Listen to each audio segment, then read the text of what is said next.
Hello everyone and welcome. Today guys, we're back with the Legendary Lords Tournament. You can see the Lords up here on the screen. We do have the Fey Enchantress, Hellman, Gorst, double Mortis Engine here in this pod, facing off, of course, against Morathi and Wulfric as well.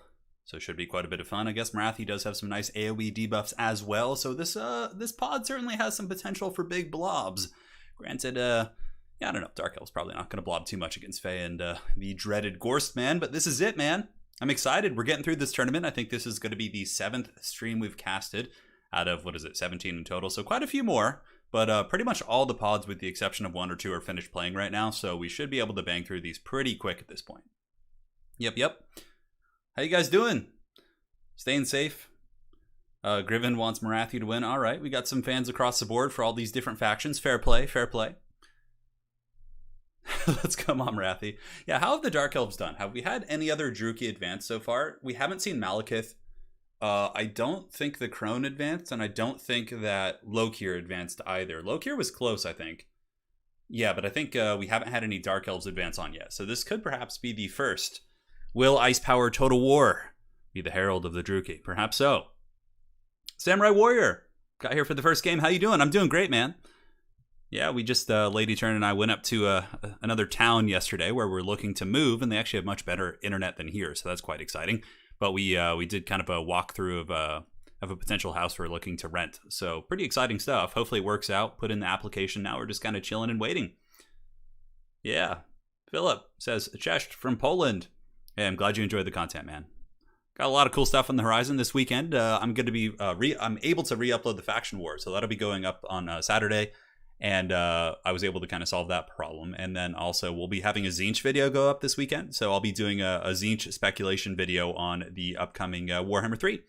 And what I think is going to be in the Tzeentch faction, how I think they'll play, etc., etc. Should be quite a bit of fun. Yeah, Dark Elves certainly have a fair amount of bad matchups.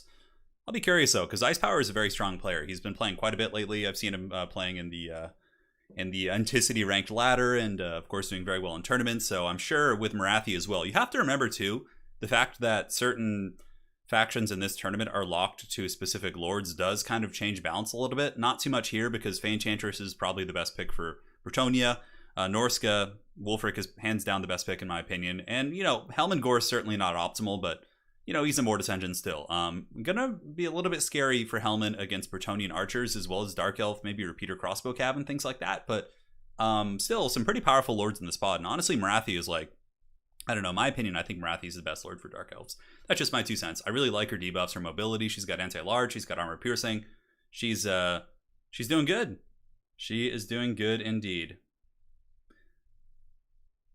House in the middle of the street. Yes, we're working on it.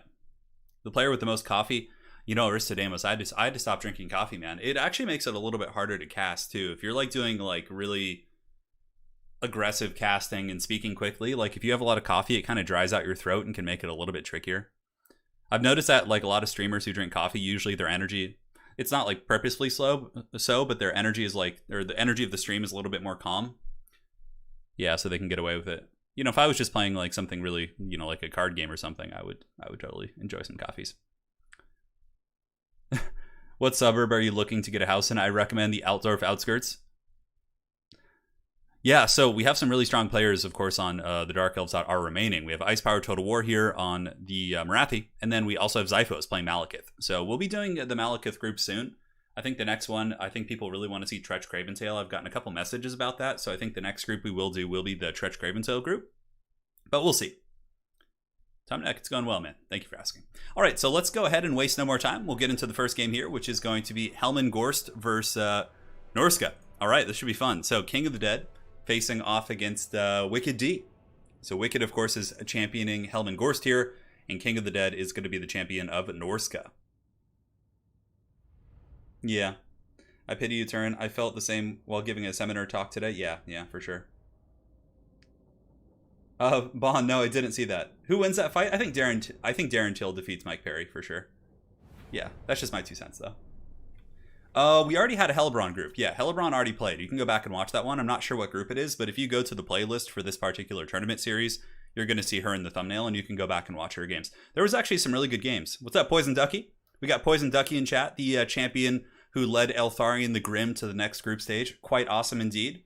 Hey, look, we have Tretch. We have Tretch in here. We got Ben the Barman, who, of course, championed Tretch. We haven't seen that group yet, so that should be quite a bit of fun. I've been to Boston when I was very young. Yeah, I have an uncle who lives out there. Yeah. But long time. Tretch versus Gorst in the finals? Well, it's certainly possible. All right, guys, thanks again for joining. We're loading into the first match here, which is going to be Hellman Gorst facing off against Norska and Wulfric. So let's go ahead and take a look at the armies here and have some fun. So again, Norska is going to be championed by King of the Dead, and the Vampire Counts are going to be helmed by Wicked D. Coming in with the Hellman Gorst. I feel like you have to say his name super slow when you say it. All right, guys, so we got Marauder champions in total. There's going to be 3 of them in the front line, and you don't really want to bring low leadership units against the Vampiric front line with the Mortis Engine especially. They'll just get buckled off super quick. So we do have the Marauder champs, and Marauder champs do pretty well against most undead infantry. They will probably lose to only Graveguard with great weapons, but even then, it might not be that bad. Their stats are really good. We got 3 of those. We have the Famir great weapons, Throg, Skinwolf, Werekin. So this is pretty different than a lot of builds that I had been seeing in this matchup. So seeing in Faction Wars, we saw this. We also saw it in some best of 5s on the channel relatively recently. What Norska was doing was using double Mammoth. So you'd actually see... Oh, wait, what the hell is this? Wait, King is using Throg? Is he Throg and not Wulfric? Hold on a sec. Hold on a sec. Did he pull a switcheroo on us here? King, what is this? What are you doing, bro? Hang on, let me check. Oh my god. I just noticed that. I was like, wait a second. Something is fishy here. Why is there not a Mammoth? Yeah, alright. Hold on one second. I think he... Oh, okay. I think he accidentally played his Throg in this game and just left it. Hold on, let me see. Yeah, no, because Valkanos is playing that. Unless I just have the wrong replay or something. There's no way. Hang on. Wicked, are you in chat right now? Did he accidentally play Throg here? Because he's supposed to be Wulfric in the Legendary Lord tournament, but he has... Of course it would be King of the Dead. Of course it would. Oh my god, what a troll, dude. He probably did that just to troll me. Oh, man. Yeah, he's supposed to be... Rule break, rule break. Let me go ahead and double check here.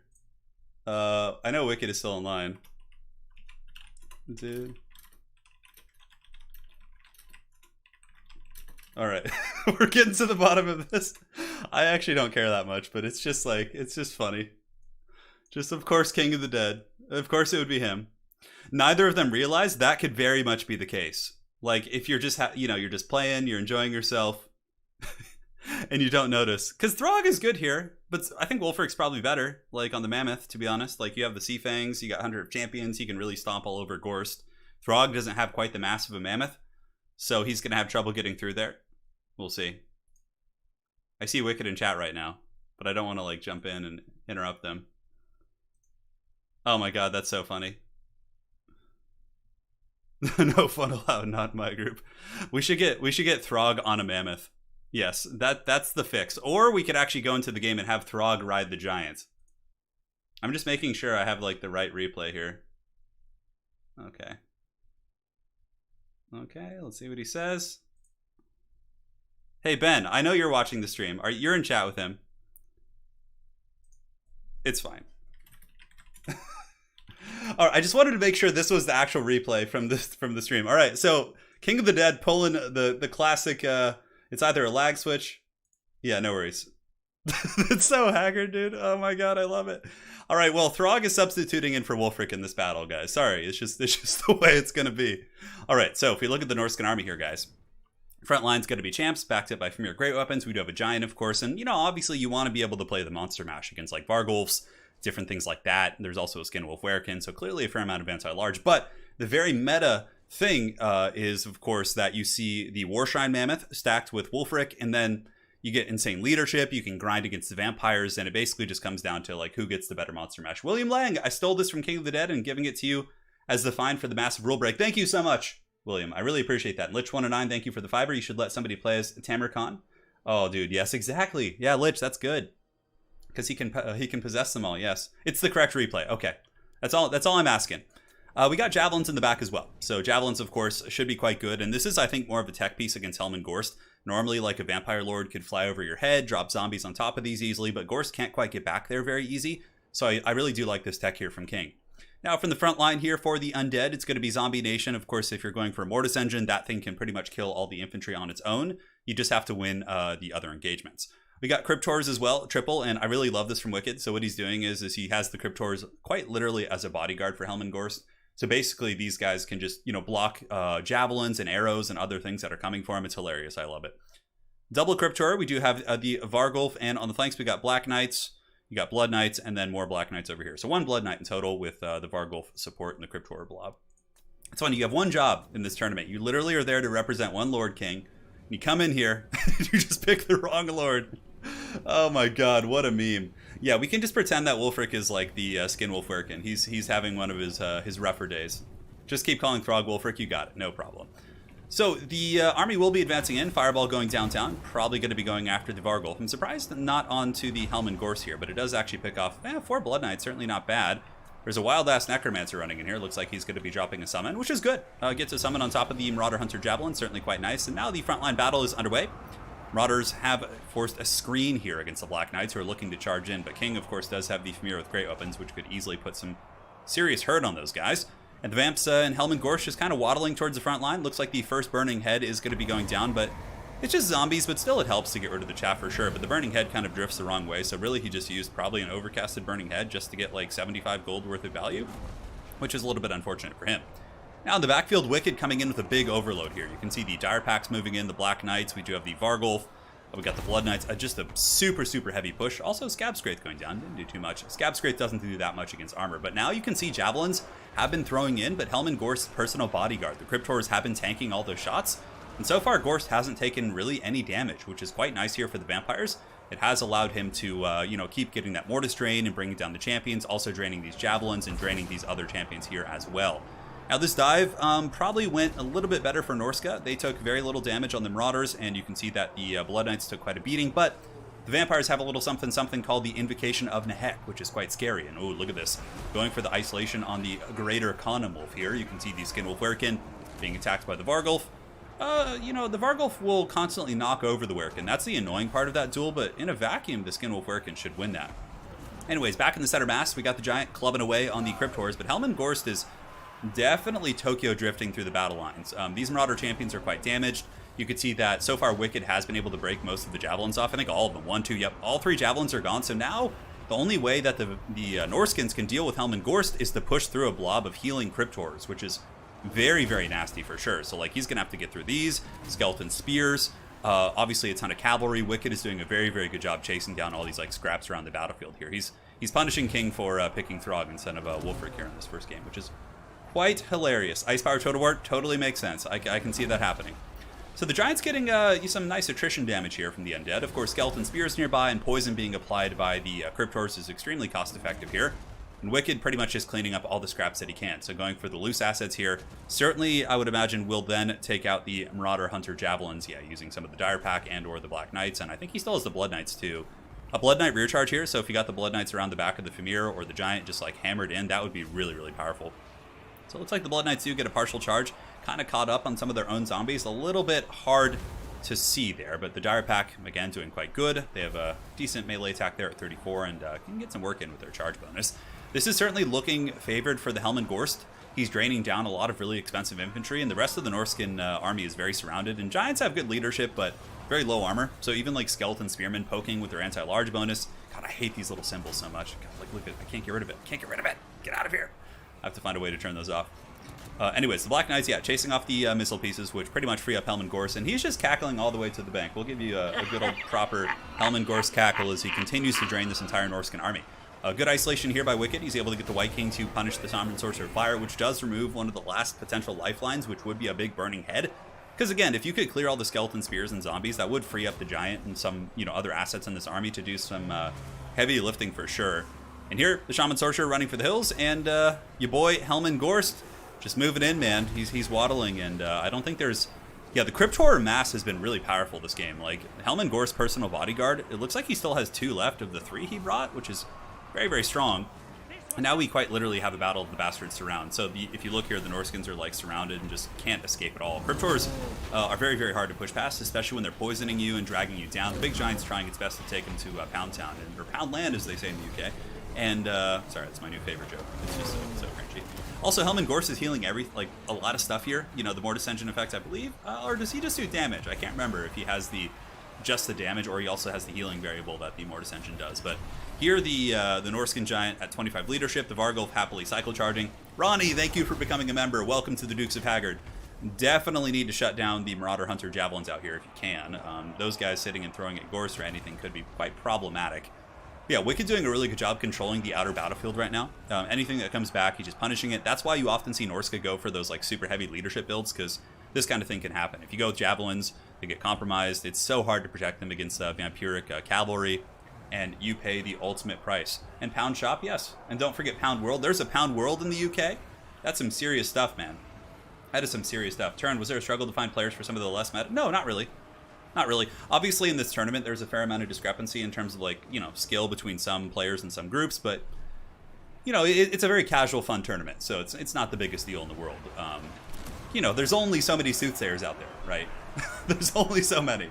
Anyways, here you can see that the Blood Knights and the Cavalry are going to be hammering over on the Rallying Marauder Champions, while Hellman Gorst continues to cackle like an evil necromancer and draining the Skinwolf Werkin and Throg. This is what you get for bringing Throg. Now, Throg, as soon as the crown wears off, probably will be very, very close to breaking. Despite being the king of trolls, he is still a troll, and he will probably break due to leadership once his crown wears off, and that will probably lead to army losses. The first game going to... no way. There is not a place called the Pound Stretcher. No, there's not. You're just making that up. You're just making that up. Any good way to beat Dragon Spam in multiplayer? Yeah, Dragon Spam is actually quite weak in multiplayer. It's very, very easy to counter, typically because dragons get stuck. So, I mean, if you have any sort of anti-large cavalry, any sort of, like, you know, anything like that to trap it in place and just shoot it with missiles, that's usually the way, right? So if you have your missile pieces, you have your anti-large cavalry, the dragon lands, hammer it with the cavalry, probably going to struggle a lot to get away. And while it's being, you know, held on the ground there, you shoot it with your missile pieces. Dragons are in a very weird place in terms of the meta right now. What's my most anticipated faction? Kislev and Nurgle.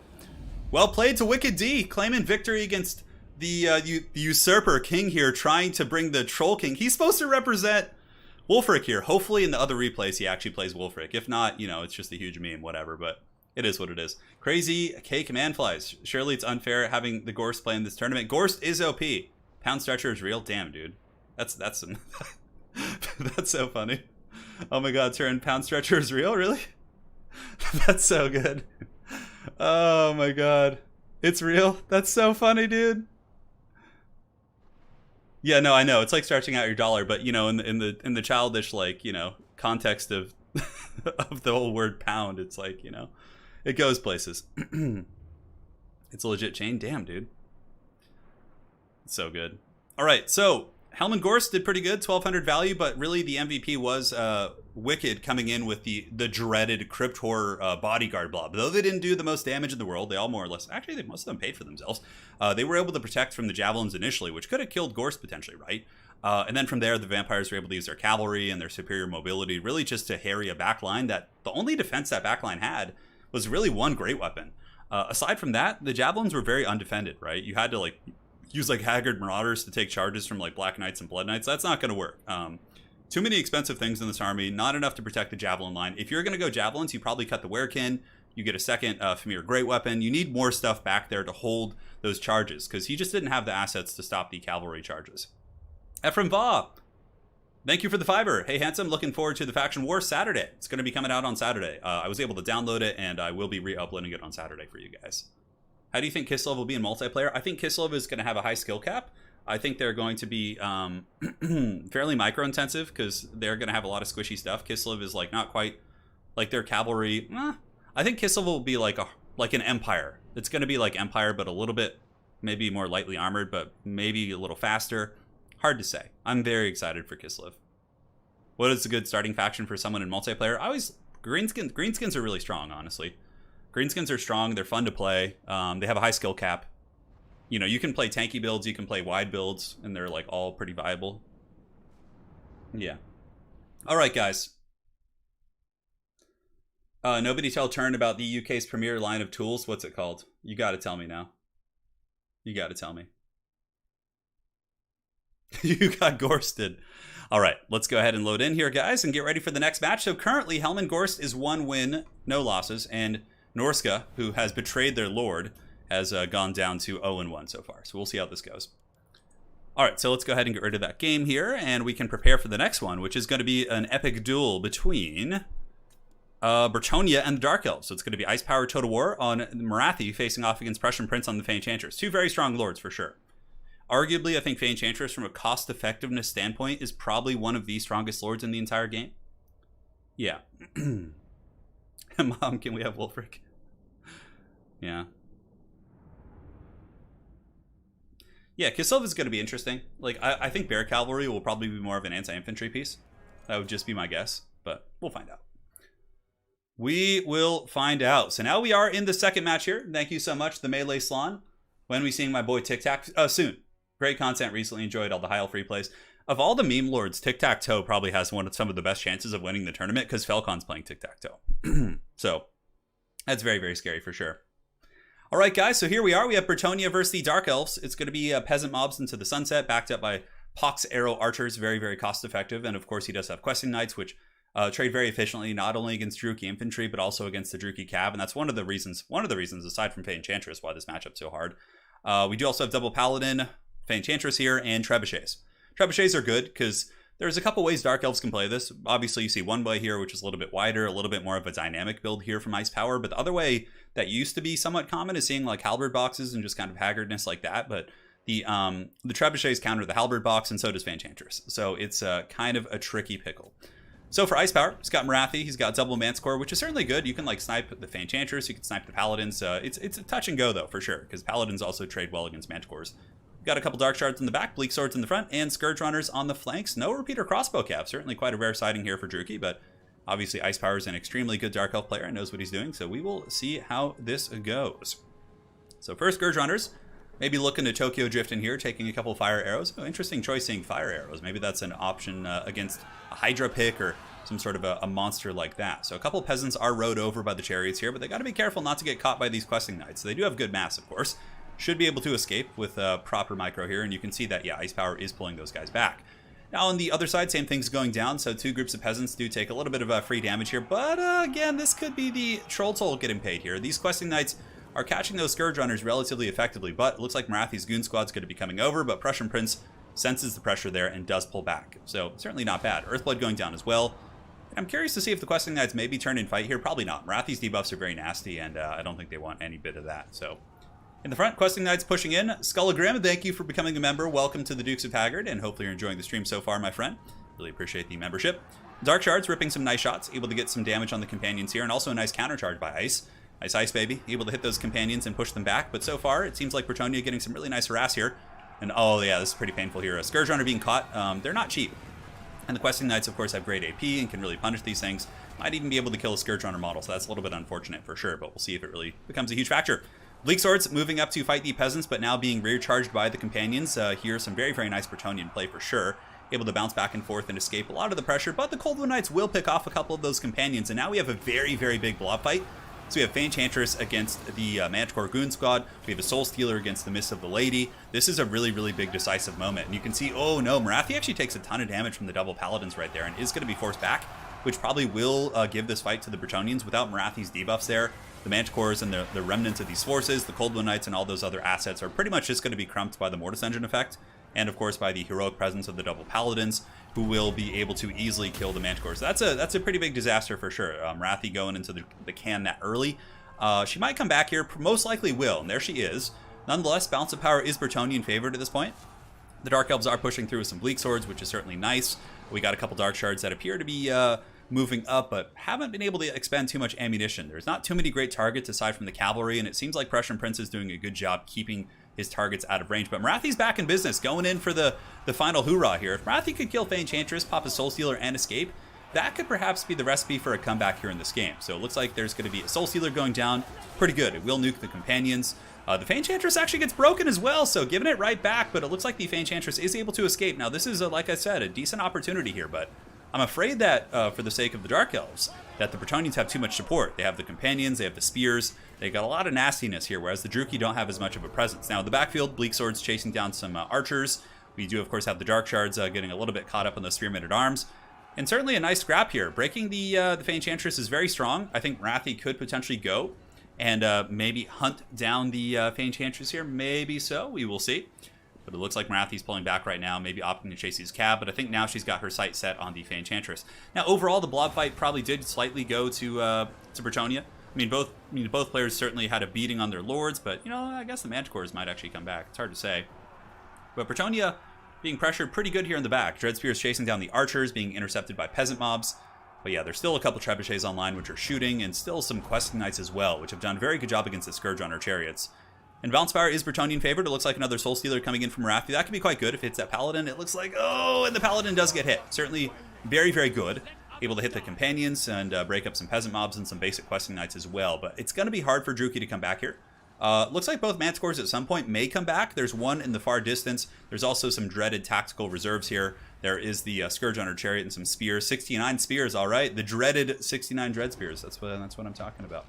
They'll be making their way back. Not really tactical reserves. And now Dark Shards are getting some good shots for sure. The Dark Shards can pack quite a punch against armor. So questing knights, paladins, all that sort of stuff they can potentially nuke. But I think the only chance for the Druchii here really is to take out the Enchantress in a super secret agent mission. And in a straight duel, Marathi will defeat the Enchantress. She's much more prolific in combat. 55, 40, 340 with a great charge bonus. She can do some serious work for sure. This is also quite nice. The Trebuchet being forced offline, the Dread Spears moving towards the archers, and it looks like a Wand of Coridon's going to be going down after the Peasant Bowman here. Takes out a couple models and does some decent HP damage. And now the Bretonnians, though, they're riding. I think this is going to be, Marathi's going to have to commit here. Dark Shard's ripping some really nice shots into the Questing Knights, but now that the Fae is here with the Drain, that's going to be quite painful for sure. Those Dark Shards had a lot of ammo, and that is going to be a pretty painful loss for the Dark Elves here. Certainly tricky. Varenx in chat asks, are dwarves viable? Yeah, dwarves are a very good counterpick faction, so if you're playing in a tournament, they have a fair amount of... They're a faction of extremes. They have some really good matchups and some really, really bad ones. So typically, yeah, dwarves are fine. You can totally play dwarves, man. Every faction is viable. It just depends on the faction you're facing. So typically, when you're getting into multiplayer, you want to learn like 2 or 3 factions. You don't want to just go balls deep on one. Because then if you end up playing someone, you're only going to have one faction range if you're in like a best of 3 or you want to play in any events. But if you're just playing ladder and you only want to play one faction, fine. Totally fine, dude. But I would recommend learning 3. Marathi doing her thing here, working on these guys. But it looks like the Manticore on the point of breaking. Bretonnia pulling further and further ahead in the balance of power, mainly because of the Paladin Fae blob. And they appear to be healing. And I would imagine that the Paladin and the Fae will gather together for some Earthbloods, because like honestly looking at the battlefield, it doesn't look that catastrophic in terms of like overall armies. If you're looking around the Bretonnians, you know what, actually there's a Trebuchet over there and some Peasant Bowmen. That kind of changes the opinion there. And yeah, the Field Trebuchet going to be able to hammer down these Dread Spears. Honestly, like Bretonnia doesn't even have to engage here. They could just fall back, Trebuchet these things down, and then only engage when they need to. But with the Paladin and the Enchantress nearby, yeah, it's still scary though, right? Like Marathi and the Manticore, if they both landed their first attack on the Enchantress, they could definitely kill that character, and that would be very, very painful.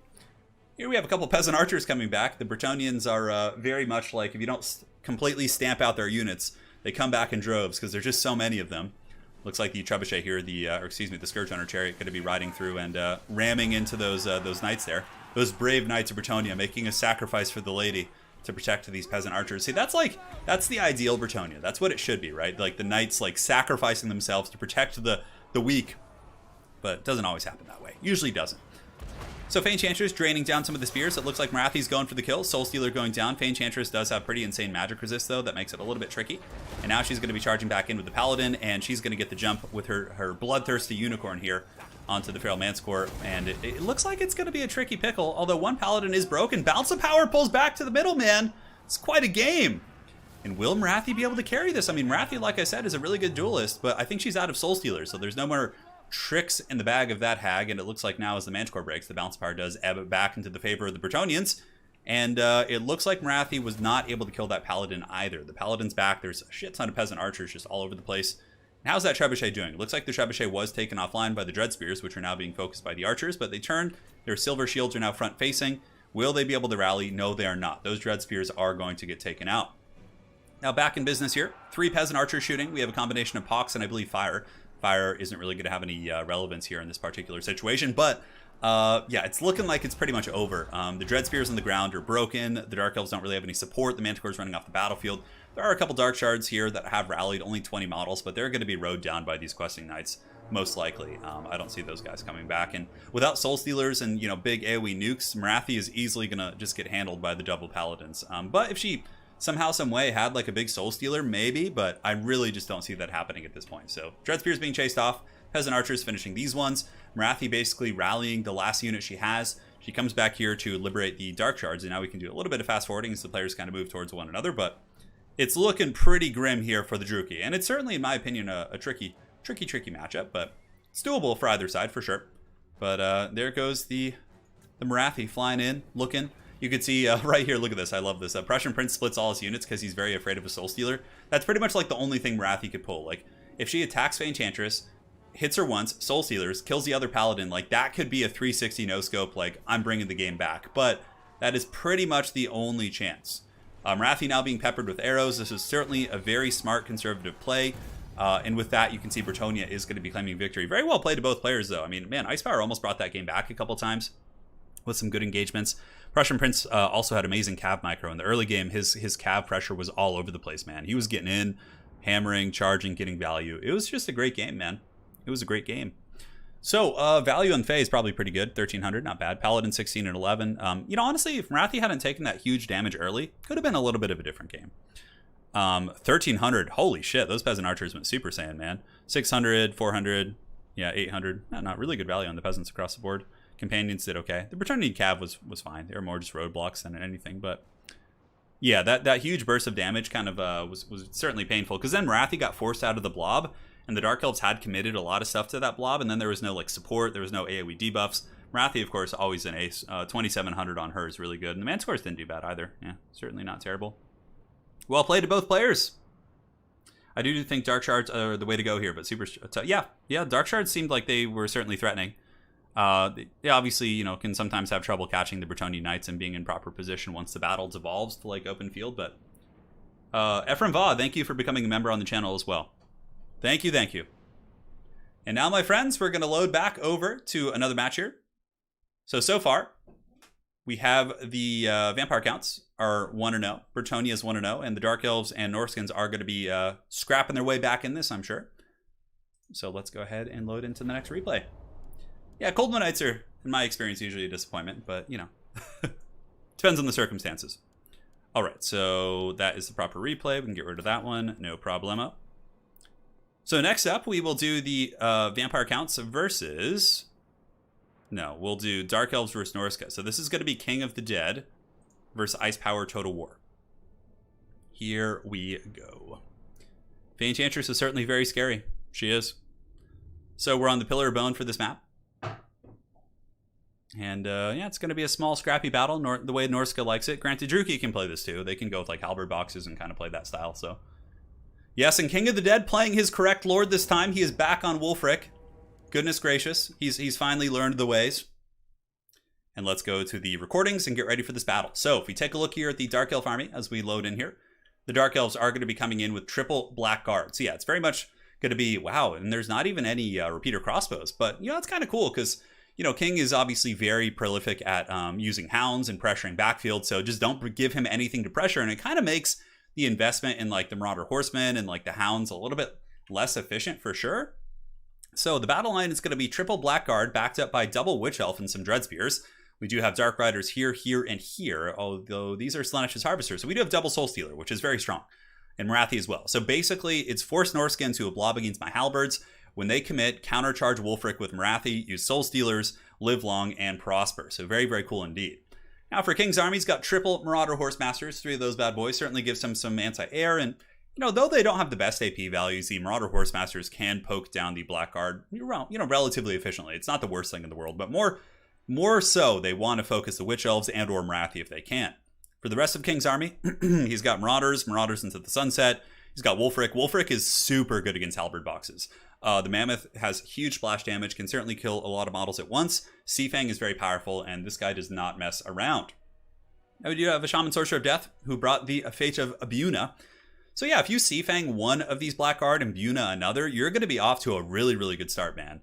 Armored Skin Wolves on either side, they're probably to, you know, just fend off Dark Riders and Slanesh's Harvesters, I guess. I'm not really sure why you'd bring the armor on the Skin Wolves in this matchup. I guess against like the cheap infantry, like Dreadspears, Bleak Swords, if you're stuck in a blob, they're going to be more durable, but not terribly useful against like Cold Moon Knights and things like that. But we will see. And also, King brought the Skin Wolf Werekin. So let's get this party started, guys, and have some fun. Over here, the Druki taking a little bit of damage. Marathi getting poked by the triple Marauder Horsemasters, who are now moving forward. And you can see the Horsemasters do get some decent damage here. Not too much, but certainly a little bit. And now the Norskan army is going to be moving forward, getting ready to engage. Neither player really has a ton of range outside of the Horsemasters, so Norska actually very, very strangely is going to be dictating the ranged game, which you don't see terribly often. Now, Dark Riders against Horsemasters, we have 26, 26, 26. And Dark Riders, I think, are a little bit better in the combat stat department. So Dark Riders probably could defeat Horsemasters in just straight up combat. So if it does devolve to that, that would probably be favored. Ooh, a big Soul Stealer going down. Now, obviously, the healing is pertinent as well because Marathi did take some damage. So the Soul Stealer there hits all three of the Horsemasters. That was actually quite good. Hey, RHLM, thank you for becoming a member. Welcome to the Dukes of Haggard. Hopefully you're enjoying the stream, my friend. And may Chuck Norris bless your sacred union here on the channel. So the Halberds and Spears awaiting the charge of Norska. Icehorn Marauders will trade pretty well with the Dread Spears, but of course the Black Garden Company will be very, very tough to kill. So the first wave of Norskan pressure coming in, Marathi flying about, looks like a Spirit Leech going down, and she's taking quite a bit of damage from the Horsemasters. King has gotten some really, really good work in. And now the Blackguard do countercharge the Mammoth. It's a little bit hard to say. Okay, so that one Soul Stealer we saw earlier, guys, was actually from the Harvesters. It was like the fake one. Now Marathi's big Soul Stealer actually comes in.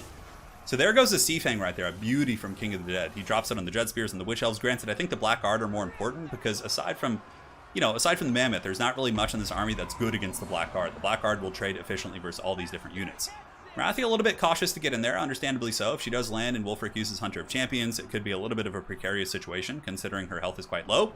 And the Harvesters do slam into the front. They space jam this bad boy and they do some decent damage, but they also get very beat up and they are an expensive unit. But it does force out a Fata Buna from King, which again, I think is a mistake. I think the Buna needs to be used on the Blackguard because any number of assets in this Norskan army can kill those Slaanesh Harvesters. The Horsemasters, the Skin Wolves can trade there like relatively decently, but there's, like I said, there's not much against the Blackguard aside from the Buna and the Sea Fang, neither of which have been used on the Blackguard, which could be a relatively scary situation here. We will see. So Balance of Power is a little bit Norskan favored. They have gotten some good damage with the Buna and some of those other effects, but again, the Dark Elves are going to have a very good grind game with the Blackguard just sitting in combat. You can see Wulfric taking some damage from Wrathy Cycle Charges and also from Sustained Poke from these Blackguard, and it looks like there's going to be a Rampage on Wulfric here. So Rampage, and he's not having a great time, a little bit stuck up here. The Witch Elves were able to get him, so there is the Sisters of Singing Doom here, which Marathi could potentially go in there and goon him now. Yeah, he's taking quite a bit of work. Man, these Blackguard are just doing so much damage to him. And it's only a couple models, too. The Witch Elves, of course, also doing some poke. And Wulfric is actually broken from being rampaged inside of Halberds. Very, very powerful stuff. Now, in the backfield, Marathi does pull back, and she goes after the Armored Skin Wolves. And the Skin Wolves do get broken by the Dread Spears. And now the Dread Spears move to intercept the Beasts of Tashnar, which a little bit of a risky charge in here for a King. I certainly disagree with it. No point to really charge them into Hounds and, chaff Dark Riders with Marathi nearby, too, because now Beasts of Tashnar are going to have, no stats whatsoever. Now, looking around the battlefield, it looks like the Druki are slightly pulling ahead in this game. All the Blackguard are very functional. 75 models here, 74 right here. And the ones that took, the brunt of the charge from Wulfric are only down to 49. Still very, very combat effective here and certainly going to be game changers. Oh, nice dodge there. So Ice Power does probably see the Sea Fang coming from Wulfric, and he is able to dodge that. Typically, you do want to use Sea Fang when your opponent is embroiled in combat. And there's a lot of high micro, high stress situations going on. Granted, Wulfric will kill quite a few models here on the charge. It looks like he only kills one, and then the Mammoth attack from here should do even more. But Big Mama Marathi, it's Big Mama's house. She's moving in, and she gets a big Soul Stealer and those anti-large attacks, but this is an opportunity for King as well. Oh, Marathi's getting crumped as well. Soul Stealer, the Skin Wolf Werekin, and Wulfric doing so much damage, and suddenly Marathi is flipped upside down and trash can pretty hard by those characters right there. That was a really, really strong play by King. That is something that if he can actually follow up and make sure Marathi is escorted off the battlefield with the Marauder Horsemasters, man, oh man, that could be something that gets him back in this match. Because currently it's still looking like the Druki have an incredibly scary infantry corps. And if Marathi's allowed to come back, that could also be the end of the game for Norska, simply because she has the Soul Stealer. She's going to be able to heal. And yeah, Marathi comes back. That's very, very tricky. Yeah, because this Dark Elf army, King is being forced to kite here. And when Norska is forced to, pull back like this and kite, things are looking a little bit dicey, right? On the far side of the battlefield, we do see the Dark Riders chasing down the Condom Wolves, the Armored Skin Wolves being chased off the battlefield. Marauder Horsemen throwing into the Witch Elves, but it looks like Wulfric a little bit in danger here to potentially be Rampage. We will see. Yeah, he's having some problems, man. He's like, Anakin, I'm too weak. Yeah, Marathi got the business, but she's learned her lesson. Also, what's really cool about Marathi with her debuffs is she has the two debuffs. She has the Enchanting Beauty and the Heart Render and the Dark Sword. Marathi could potentially just fly over this force and debuff the Norskan army that's fighting here. Witch Elves hunting down the Shaman Sorcerer. Shaman Sorcerer is on foot, so he's going to be getting chased pretty good by these angry ladies of Cain, and he could get rampaged if he takes a little bit more damage. We'll see. Here, Wulfric engaging, going after the Dread Spears. Dread Spears holding well, but the Shaman Sorcerer is now rampaged, which is pretty much a death sentence for him. Balance of power, still slightly Dark Elf favored, not point of no return. Marathi here juking pretty well, so Ice Power is flying about. Just trying to juke those shots to the best of his abilities. I would imagine a Soul Stealer will be going down soon. I think we've seen 2 this game, not including the free one from the Slaanesha's Harvesters, 2 from Marathi. So I would imagine that she's saving 1 more here, and will almost 100% use it on Wulfric, who's kind of the lifeline for this army. Like a big terror route, something like that, is really all they have going for him. But Black Guard are very, very tough to break. And of course, you can see the Black Guard army into Psychology. And as soon as he gets in that Halberd box, man, he starts taking so much damage. Wulfric is broken. Balance of power is still somehow not super Druchii favored. And here up in the sky, Marathi does take a couple shots. She's at 24 leadership. And Wulfric has fallen, so he has been dragged down there by the dreaded Black Guard of Nagaron. It's so cool to see them actually being used. I mean, they're a good unit for sure. I'm sure Dark Elf players use them often, but I really just have a sweet spot for seeing elite infantry units being used and like seeing them be actually really effective, right? I think my favorite is when I see Chosen just like doing work. It's like one of the coolest things ever. Marauder Horsemaster is pulling back. King is without his Mammoth. I don't think he has any way to deal with all these. Despite the bounce power not looking like catastrophic, I think this current state of the game is really catastrophic indeed. And yeah, we'll see, man. Marauder Horsemaster is circling about, maybe for one last Soul Stealer. Leadership. The Marauder Horsemaster is getting nearby, is certainly threatening. And yeah, there it goes. You might as well pop it. You just need to heal at this point. And there it goes. Soul Stealer going down. And is my stream lagging a little bit? Oh no. Oh no. No. Bad stream.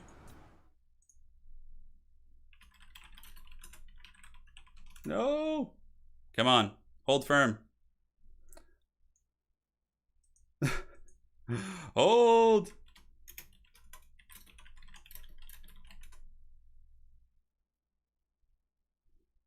Let's see.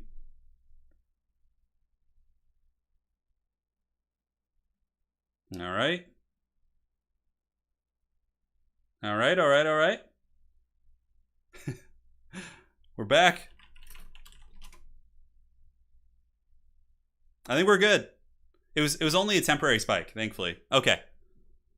Don't worry, guys. We're golden. It's not dead. It's alive. It's alive and well. Try refreshing.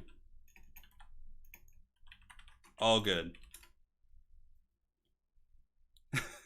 What's up, Morin? How you doing, man? I noticed you, dude.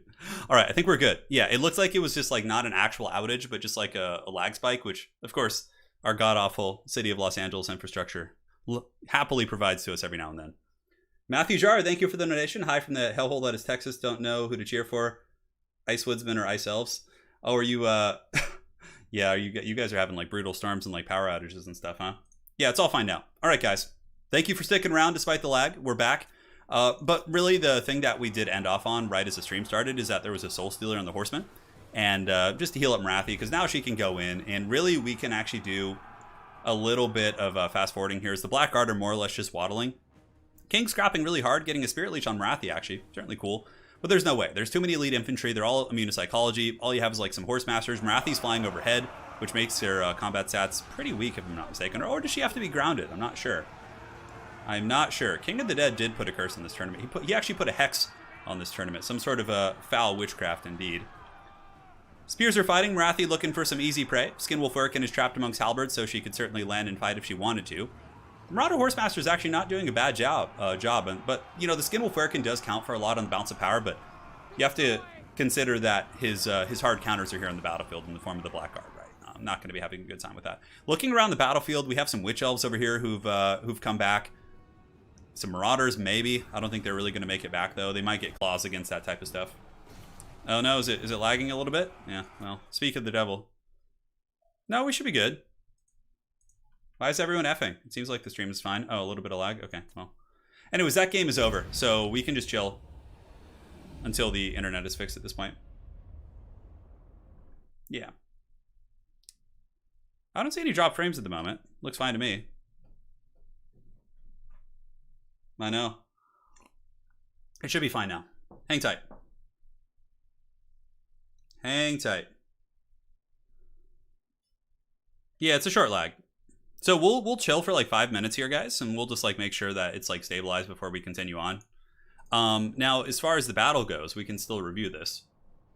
Oh, we got a donation coming in from Here Comes That Boy. Hey, Turin, I've already lost both rounds of the match in the World Championship against artillery, surrounded by a box of cheap infantry and a few single entities. How do you deal with this? It depends on what your army, what you have to. So type in chat. Thank you so much for the donation. But secondly, type in chat and tell me. The stream paused for like 15 seconds. Got it. But you need to tell me the matchup, and then I can tell you what to do, more or less. So yeah, Marathi 1400. The Black Guard were aces, man. 1500, 1700, 1600. Like those Black Guard hard carried that game. Really cool build. I love the fact that Ice Power didn't have any like ranged assets to protect, because like, you know, good Norskan players, especially someone like King, who's very focused on his hounds and his Condom Wolves, are going to be very apt at chasing those down. But you didn't give him any targets, right? So then it forced like suboptimal engagements. The hounds were having to attack like infantry and skirmish cavalry, which can defeat them. And like it was a really cool, well thought out build, especially on a small map like that. So well played. I feel like I'm watching Stolen Cable and Turin. It looks good on your end. Yeah, I don't know. So, guys, currently, King of the Dead and Norska is eliminated. They have lost to the Vampire Counts, and they've also lost to the Dark Elves. Granted, he can still ruin somebody else's record and drag them down to the pits with him by defeating Bretonnia, potentially.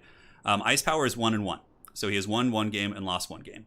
So we will see. If he wins his next one against the Vampire Counts, he'll advance. But if he loses it, he'll be joining King of the Dead in the Pits of Despair. Dark Elf Elite Infantry meta. Yeah. How's it looking now, guys? Seems fine. No lag. We're all good. Yeah. No, I think pendulums are pretty good here. You could use pendulums. You can use Seafang, all that stuff. Honestly, a lot of it came down to King not using the Bunas and the Seafangs efficiently. The Bunas, like 2 Bunas should kill 2 Blackguard, more or less. Like put them in the can. If you Buna a Blackguard, charge it with a Mammoth and like some cheap infantry, it will die. So there needed to be 2 Bunas on 2 Blackguard and 2 Seafangs on the Blackguard as well. Because aside from that, the Dark Elf army would have buckled like super hard. It was just, Norska's army could have won that, for sure. It was just a little bit inefficient in the targeting, in my opinion. All right, he was Greenskins versus Vampire Counts. He was Greenskins. Hang on, I'm trying to read this. All right. So another donation from Here Comes That Boy. Skaven versus Orcs and Tomb Kings versus Vampire Counts. I was Orcs and Vampire Counts to pay more because I love your streams. Thank you so much, man. Okay. Let me go ahead and just... No lag now, cool. So we're just going to chill for like another 2 or 3 minutes, guys, so bear with me. And we'll move on from there. I just want to make sure there's no drama and treachery afoot. So you were the Orcs versus the Skaven. So yeah, the way to beat Skaven artillery boxes, if you're Orcs, because what they're going to do, they're going to bring usually poison wind mortars, right? And if you bring good infantry quality against them, they'll get a ton of value with their mortars. So if you bring like Savage Orc Biggins and Savage Orcs and like all that kind of stuff, you're honestly going to have, in my experience, a bad time because Skaven are really good at killing them. They also often have a Mortis engine in that box with the Plague Furnace. So what you want to do against the Skaven artillery box is you want to have cheap goblins, just absolute dog shit infantry, right?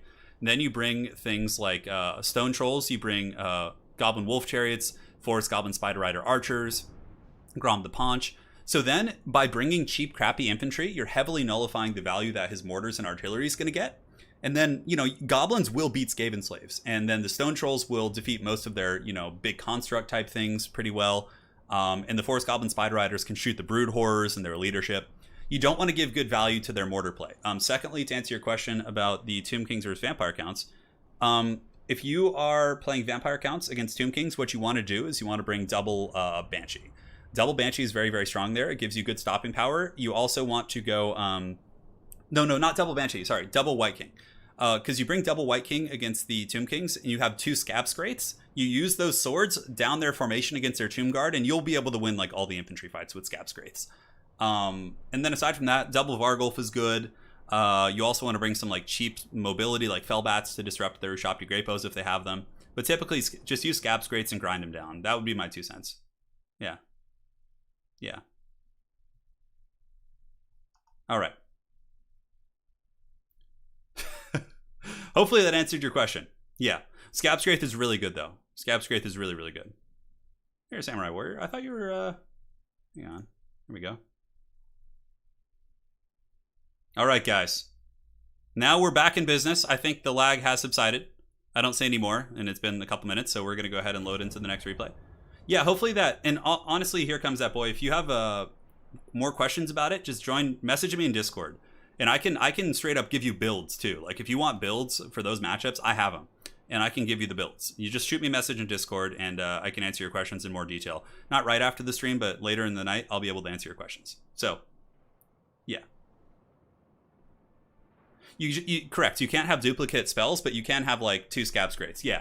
It's the most meta way to deal with Tomb Kings for vampires. Yeah. 100%. All right, guys. So the next match here is going to be, let's see. What do we got cracking?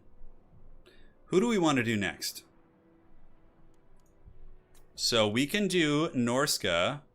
No, Norska we'll save for later. We just had a Dark Elf game.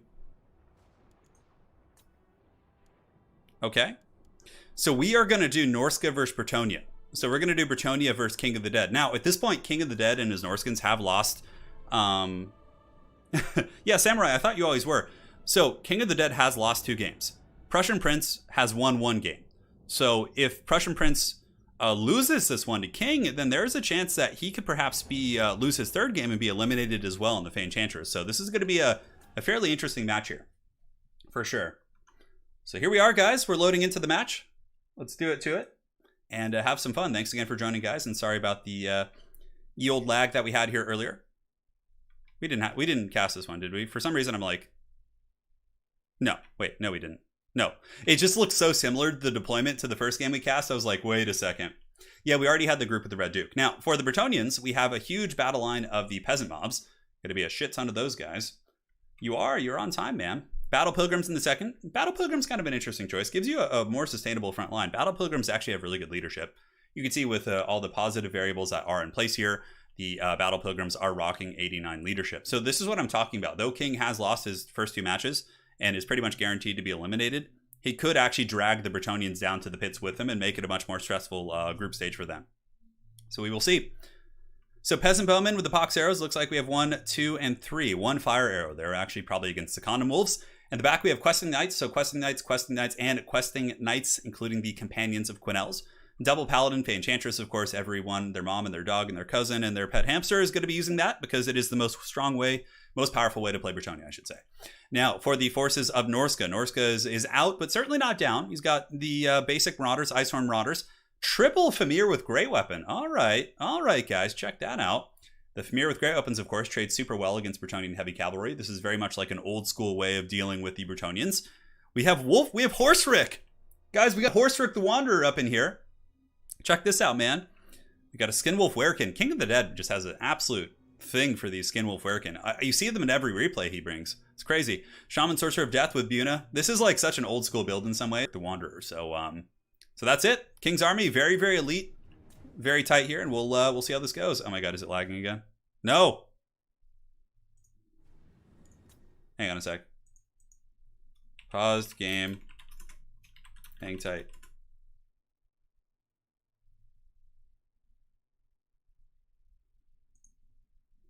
One sec, guys. I'm gonna go check something. Yeah. Just give me like a minute. I'll be right back. So we'll just be quick. I see it coming back. It just like drops for a second and then comes back. It's just super annoying.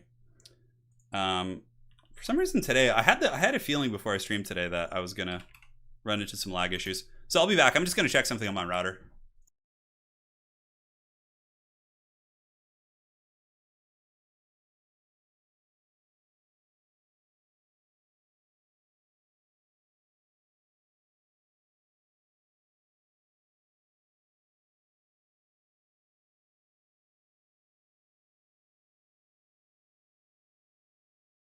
All right, guys, give me a minute here. Should be good to go in a second. The dreaded lag continues on. No, we're good. I think it's gonna hold the course. It's just yeah, it was just a 1 second blip, yes. And I paused the game so you guys I have a thing open so I can see when it lags. And yeah, let's see. All right.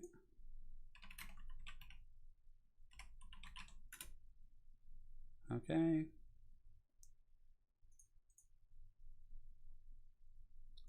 Just checking something with my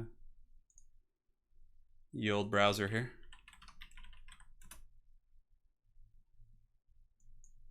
Okay.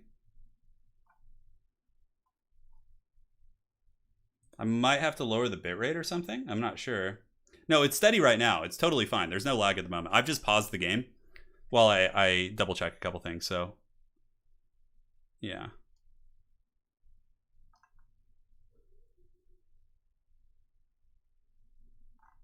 Okay. Let's check this. Do this.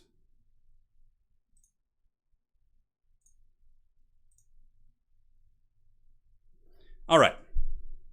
So now we can carry on and see how this goes. Give in to your anger. This is definitely one of the things that does actually trigger me. But, you know, me being triggered is probably not that much compared to some people being mad. All right, guys. So here we are. We're back in the business. For the Bretonnians, we do have a full battle line here. So there's going to be a shit ton of the battle pilgrims backed up by archers, questing knights. You guys pretty much already saw the army. I don't know how much you missed with the lag. But yeah, questing knights are quite cool. Because, you know, they're heavily armored, so against skin wolves, they're not going to take that much damage. Good dual purpose against, like, mammoths. Can also do well against the Famir with their armor piercing. So that's a pretty strong tech choice for sure. Now, if we take a look here at the Norskan army, we can see it's triple Famir great weapon, backed up with some hounds. You need to have some hounds to chase down peasant archers. Peasant archers, for the price point, can actually generate some really, really insane value if they're able to kind of sit and shoot. So, Comcast always has the high ground, unfortunately. It's just the way it is, man. But hopefully from here on out, we won't have any issues. We'll see how the stream unfolds. Yeah, it looks okay now. Should be fine. Thanks again for sticking around, guys. I know it's been a little bit of a lag fest, but we've gotten through a couple games without too many issues. Now, on the far side of the battlefield, we do have the Marauder chariots running through the peasant mobs and getting some decent work in there. And now, going to be drifting back and across. Very much an Arrowcrastic style play, right? Like, go here and then, like, swing through your lines and then pull back to your own army. Arrow has done that to me, like, a million times, but... Oh my god, Ask Jeeves, I remember that. That is some old school stuff, dude. Very, very old school indeed. So Norska pushing forward. It's really, really important based on the Norskan army type here to stay together.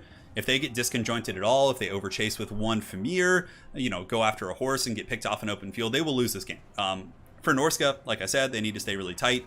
And they also need to be a little bit quicker on the countercharging here. Get the great weapons to intercept the questing knights. Now, it looks like a Sea Fang was going down there, but it got, like, canceled or something. I saw the animation, then it just kind of disappeared, which is very strange. King a little bit slow on the draw here with his great weapons. Hasn't been able to punch back against the cavalry super efficiently, but the peasant lines are buckling, which is going to eventually force the cavalry forward, which opens up. There's the Sea Fang right there. Nice one on those peasant bowmen. And now the Famir with great weapons have gotten engaged in combat. So they're in the front fighting with their troops, which is certainly quite nice. And Horserick, look at Horserick. He's going ape.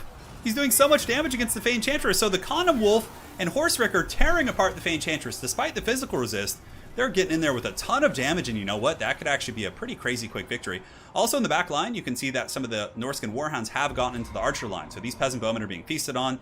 These peasant bowmen on the far side of the battlefield are being feasted on by those Norskan Warhounds.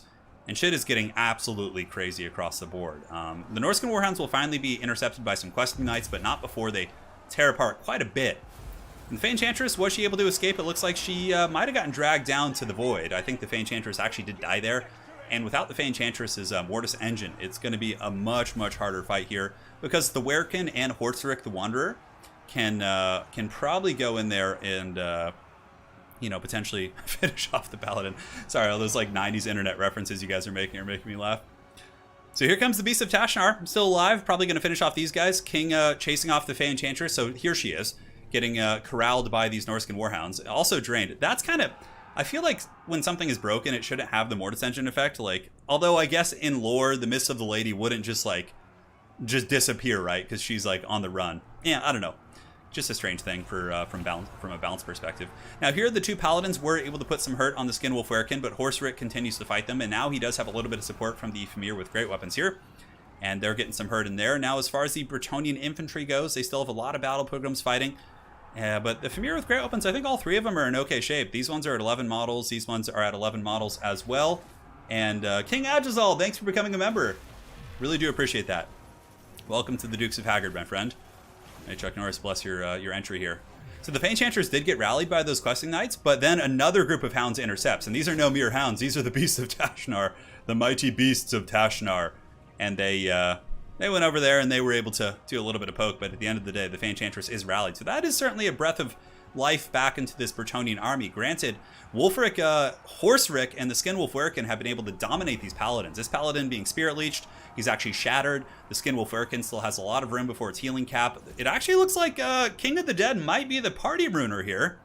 If he's able to drag down Bretonnia, that will give them a 1-1 record, which will actually tie them with the Dark Elves. And a lot of it will come down to both of their respective matchups versus the Vampire Count. So Wicked Z will, in the end, be the deciding factor as to who advances and who doesn't, potentially. So here comes the Norskan Warhounds on the heels of the Questing Knights. This is certainly very strong for Norska, because if the Questing Knights turn around to fight, the Fimir will catch them, which they did, and now the Fimir are going to take them to Pound Town, or Pound Land. And then if they decide to run, they're then going to be nipped on the heels by the Hounds. That's really kind of the strong combination here of these two units. And you can see that the very expensive Questing Knights are being absolutely hammered by this massive, erect Norskan army here. And Horsric the Wanderer is actually being attacked by the Fey-Enchantress. That is a bold strategy, Cotton. Although I suppose there were some Questing Knights nearby. But Horsric is going for the kill. Hunter of Champions is activated. Fey-Enchantress is slowly being healed by Earthblood. But Wulfric, with some very rapid clicking, could certainly do some good damage against the Fey. But it looks like the brave Questing Knights were able to intercept. And now the Prussian Prince is turning around, applying the Mortis Engine effect to this entire army here. And could this be a wild Bretonnian comeback? I don't think so. I think there's too many of the Fimir. We have 11, and then we have another 11 here. Yeah, so in total, there's 33 Fimir on the battlefield. Very, very scary for sure. Fimir don't have great leadership, though, so maybe like with a full surround, but just the impact damage that the Bretonnians have at this point is kind of subpar. Mist of the Lady isn't going to do much damage against the Fimir either. It's very good against infantry, but Mortis Engines do next to nothing against monstrous infantry units and single entities and all that sort of good stuff. So I don't see it being too much of a factor here.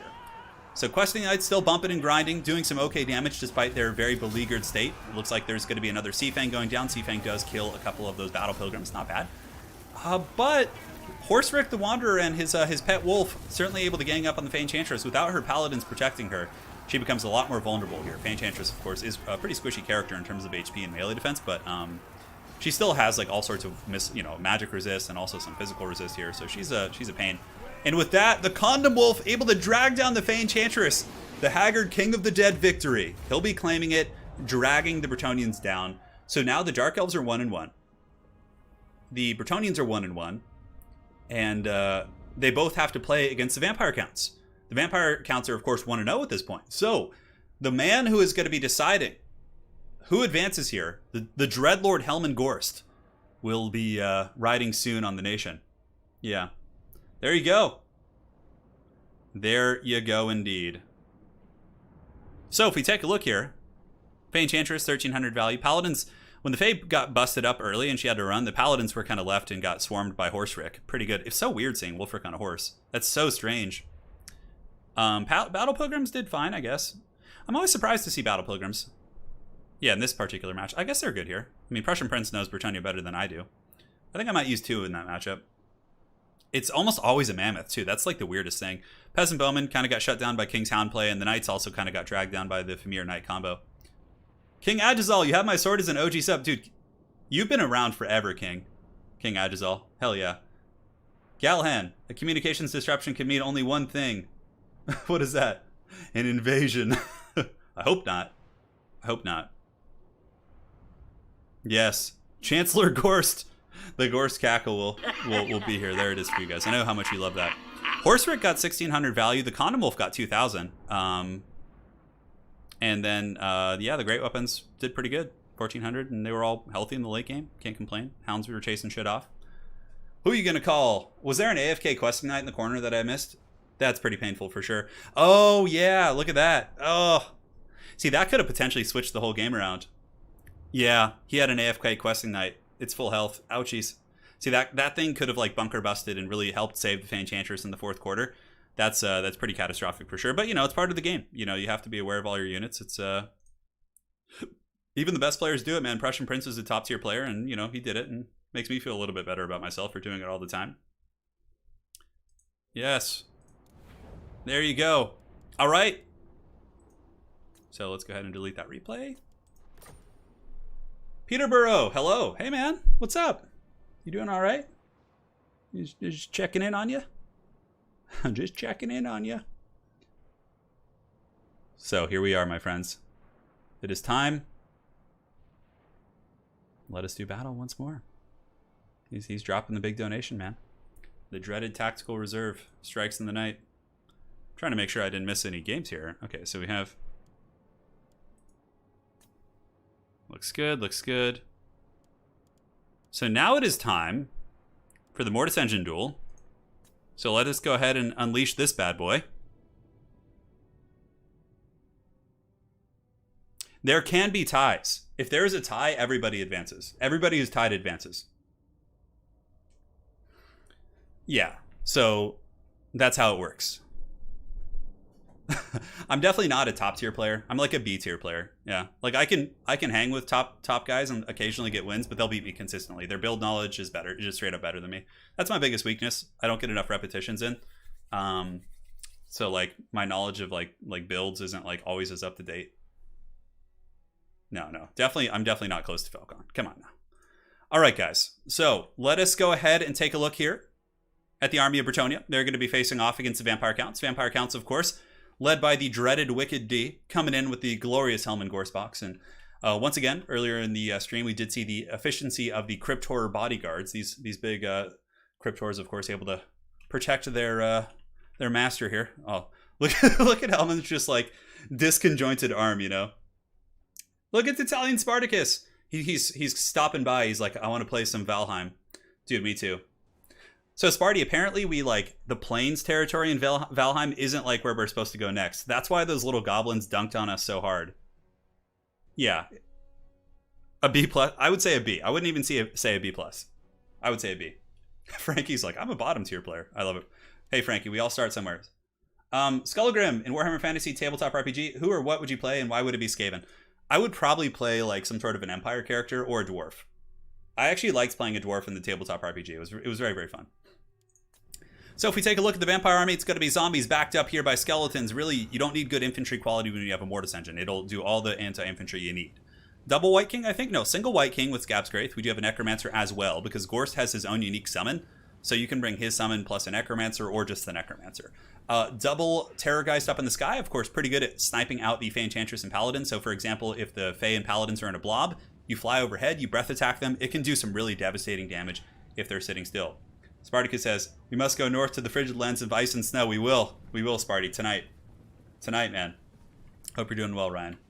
Hope you're doing well, brother. And now for the Bretonians, it's just mainly chaff-centric. We do have the Beast Slayers of Bastogne there. We got Questing Knights in the back, Fey, double Paladin. You guys get the picture. That is going to be what you're seeing every single time in the in ye old Fey Enchantress builds, because it is just so strong. The healing. Oh, look at that. Awakening the wood going down. Pretty cool. Awakening my wood a little bit as it does some solid damage against those skeleton warriors. And here comes the Holy Wardens. Holy Wardens will be pretty good DPS against these guys. They're pretty much born and bred to do some heavy damage against kind of light chaff units and things like that, right? So zombies getting bumped and grinded pretty good. I would imagine the Gorseman will come over here and want to speak to their managers and potentially do some damage. Fellbats of Wicked D are circling around the back, looking to perhaps push in on the Peasant Bowmen. But you want to wait till the Knights are more committed elsewhere. Like when the Knights commit to these threats, that's when you send in the Bats. Because at that point, the Knights aren't going to be able to peel for the Archers, and those guys are going to be going down here. So yeah, this build is completely legal for sure. Yeah, he has his 3 rare single entities, Hellman Gorst and the 2 Terrorgeists, and then the White King and the Necromancer are his non-rare single entities, bringing him to his cap of 5 in total. So zombies and skeleton warriors moving up. Hellman Gorst, I'm not sure where he's going. It looks like he's trying to get to the archer line. I think he's pushing his Gordist engine, as I like to call it, the Gordist engine, is pushing back here. But now the Questing Knights are going to be intercepting. Oh no, those are actually Grail Knights. Holy shit, okay. Oh god, a huge charge, and those are all like anti-large beating attacks here on top of the Cryptors. And man, oh man, they take some big damage. And look at the Bretonian archers teeing off on Hellman Gorst. Now there needs to be a Necromancer summon on top of these Grail Knights here, and the Fellbats need to commit onto the archers. And if he does all that, you know, honestly, he could more or less be fine. One Goose does commit to fight the Questing Knights over here, a little bit risky, so it lands amongst them, but it is able to break one unit with some breath attack support. And there is the good zombie summon. So the zombie summon will trap a lot of these elite knights into the Cryptor and Mortis Engine blob. And in the backfield, it looks like Wicked has done a good job with his Dire Pack chasing down these Peasant Bowmen, so they're broken off. These Fellbats have chased down those Peasant Bowmen, and now these Fellbats here are going to be pulling back up into the sky. So we will see how it goes. So Dire Pack pulling back and around. So far, the Gortys Engine has taken quite a bit of damage, but it's standing firm and bravely. Cryptors, though, man, the bodyguards are disappearing very quickly against the Grail Knights and also against the Beast Slayers, but Gorst is also draining the souls of all of these brave Bretonnians here. Slowly but surely, he'll get you eventually. He'll get you eventually. It was a wind. Oh, did he use a Wind of Death? I'm sorry, I missed that. That would have been very exciting. But yeah, so far, very good backline harass. I mean, all the Peasant Archers are more or less in Exodus. And from here, the Dire Pack and the Fellbats could probably peel over here and chase them off the battlefield if they want to. But Gorst's bodyguard contingent is running a little bit on fumes here. In the neck. Oh, that's rough. Ouch. That could be a game-losing situation. I didn't notice that. But the Necromancer has been killed, which means no more Invocations, no more Raised Deads. Those are things that you really, really need as you progress in the game here. So a little bit of lag. Well, hopefully it's going. Let me go ahead and pause for a second. Double check. No, don't do it. Don't do it. We're just trying to get through this. Okay, I paused. We should be aces. No.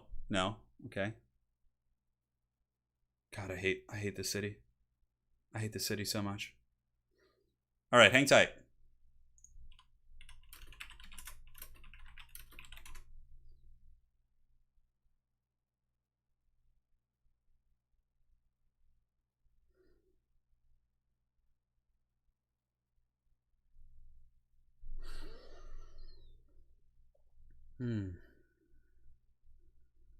Okay.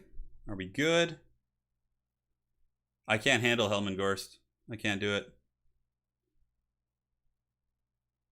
Should I tell my boy Elon to give Turin a Starlink? Yeah, do it, man. I don't know. Whatever the if it doesn't drop like this, it's tempting, man. It's fighting. The internet's fighting, Anakin. All right. I paused the game, so you guys didn't miss anything, but we'll see. Hopefully, it looks like it's just stabilized right now. So, God, nothing pisses me off more than bad internet. Oh my God, it's like my biggest pet peeve. That's probably one of my biggest pet peeves, and also being in like a public space like an airport and sitting next to someone who's like coughing and hacking and stuff. That like makes my blood boil for sure. No, don't do it. No, don't do it. Oh, I forgot to add that to the soundboard. No, don't do it. Yeah. Yeah. We're doing it. We're going. I think we're better. Okay. I'm not seeing any drama here. So we'll load back into the match now. Thanks again for sticking around, guys, despite the lag. So we'll start with slow-mo here. The Goose is back up in the sky where we left off before. In the last episode, before the lag, basically what had happened was the Necromancer was killed, the one that had all the spells on it, and Hellman Gorst is still here draining. But now his bodyguards are gone, and the Gooses are going to have to step in and fight, which is a little bit precarious considering all of the anti-large down here, like the Beast Slayers of Bastogne and all those different units. I honestly think that's the only thing that's really a big bad factor for the vampire counts, right? Was the Necromancer dying. Aside from that, Wicked's doing an excellent job of shutting down the archers, which of course were the tools to kill Hellman Gorst, because if Gorst could just sit here and summon shit on top of himself all day, he would probably win this fight. But in this case, without having the chaff... Oh my God, a Winds of Death coming in! Look at that! Oh, Winds of Death, baby! That did so much damage! It wrecked the Beast Slayers! What a heroic play by the Dreadlord Gorst. And he's doing some serious draining, dude. Like, there's a lot of value being drained out here, but the Paladins and the Enchantress are getting some good damage on him. And it looks like Gorst Daddy is a little bit trapped up here. There's a lot of Knights kind of beating on him. Enchantress doesn't hit terribly, doesn't hit badly either. She packs some punch on that Unicorn. Now the Gooses appear to be getting back up in the sky as Hellman Gorst continues to just drain. If only the Necromancer had survived. The zombie summons here, 3 or 4 zombie summons. I'm fairly confident the Vampires would have won this game. With the Archers being taken offline, the Bretonnia Knights are still all being drained out, right? By the Mortis Engine, by the Gortys Engine. But in this case, the Gortys uses the Liber Noctis like a true madman. And he's going to be going down for the count. So Gorst going quietly into the night. But balance of power is still in the favor of the Vampires with 2 Gooses on the battlefield. They could definitely win this. I mean, if the Gooses can kill the Paladin and then go after the Enchantress, they can do some serious work. There's also White King here, so this game is certainly not over yet. So here comes one Goose. It looks like they've gotten some damage on the Paladin. Another attack there on the Paladin certainly does some good work. And now the White King is going to be moving in as well, trying to get some work in. And the Gooses are going to be pulling back. If they can, like I said, get a good breath attack from up in the sky here, like just a 1-2 punch right here on this Paladin, that would be a very, very strong play. So let's see what he does. Here comes the Goose. The Gooses are opting to go in. The White King is getting a little bit hammered, but we certainly need to see those breath attacks very, very quickly before the White King falters. Ooh, nice dodge there by the Prussian Prince. If those breath attacks had landed, it probably would have killed the Paladin, or at least put him on the point of breaking. And now the Gooses are going for the kill. They're just desperate. They're going in. They're like, all right, man, we got to do the fighting. The White King getting punted around by the Knights is quite hilarious. Some Fellbats on the edge of the map. I don't think there's too many other dreaded tactical reserves being used here, but the Gooses might as well go after whatever they can get their paws on. White King will give some decent stopping power against all of the Holy Wardens and those different aspects there, but man, oh man, those Winds of Death were quite epic. I think Gorst did not have Raised Dead on him. Yeah, I think he only had the Winds of Death. I'm not sure. Pilgrims, yeah, Pilgrims are going to take some time to kill. The Battle Pilgrims here, the Beast Slayers. They have the anti-large, and the Battle Pilgrims here, of course, do fire damage too, so they can actually do some decent damage against the Geese. And now with the Goose being surrounded, you can see the Bounce Fire is ebbing back into the favor of Bretonnia. It was actually a little bit count-favored for quite some time. But yeah, losing your second caster there is pretty rough for sure. That hurts the soul.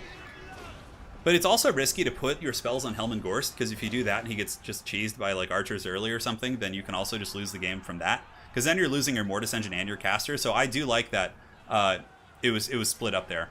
It was a very well played game. I mean, that was a close one. That was a 7-minute match. It looks like it's kind of falling apart here for the forces of the Vampire Counts, but it was a valiant effort. Valiant effort for sure. Gorst can be a player. Like, he can do some work. That drain, and he's really cheap. If you bring him with nothing but just his Mortis Engine effect, he costs like 600 gold or 700. It's crazy.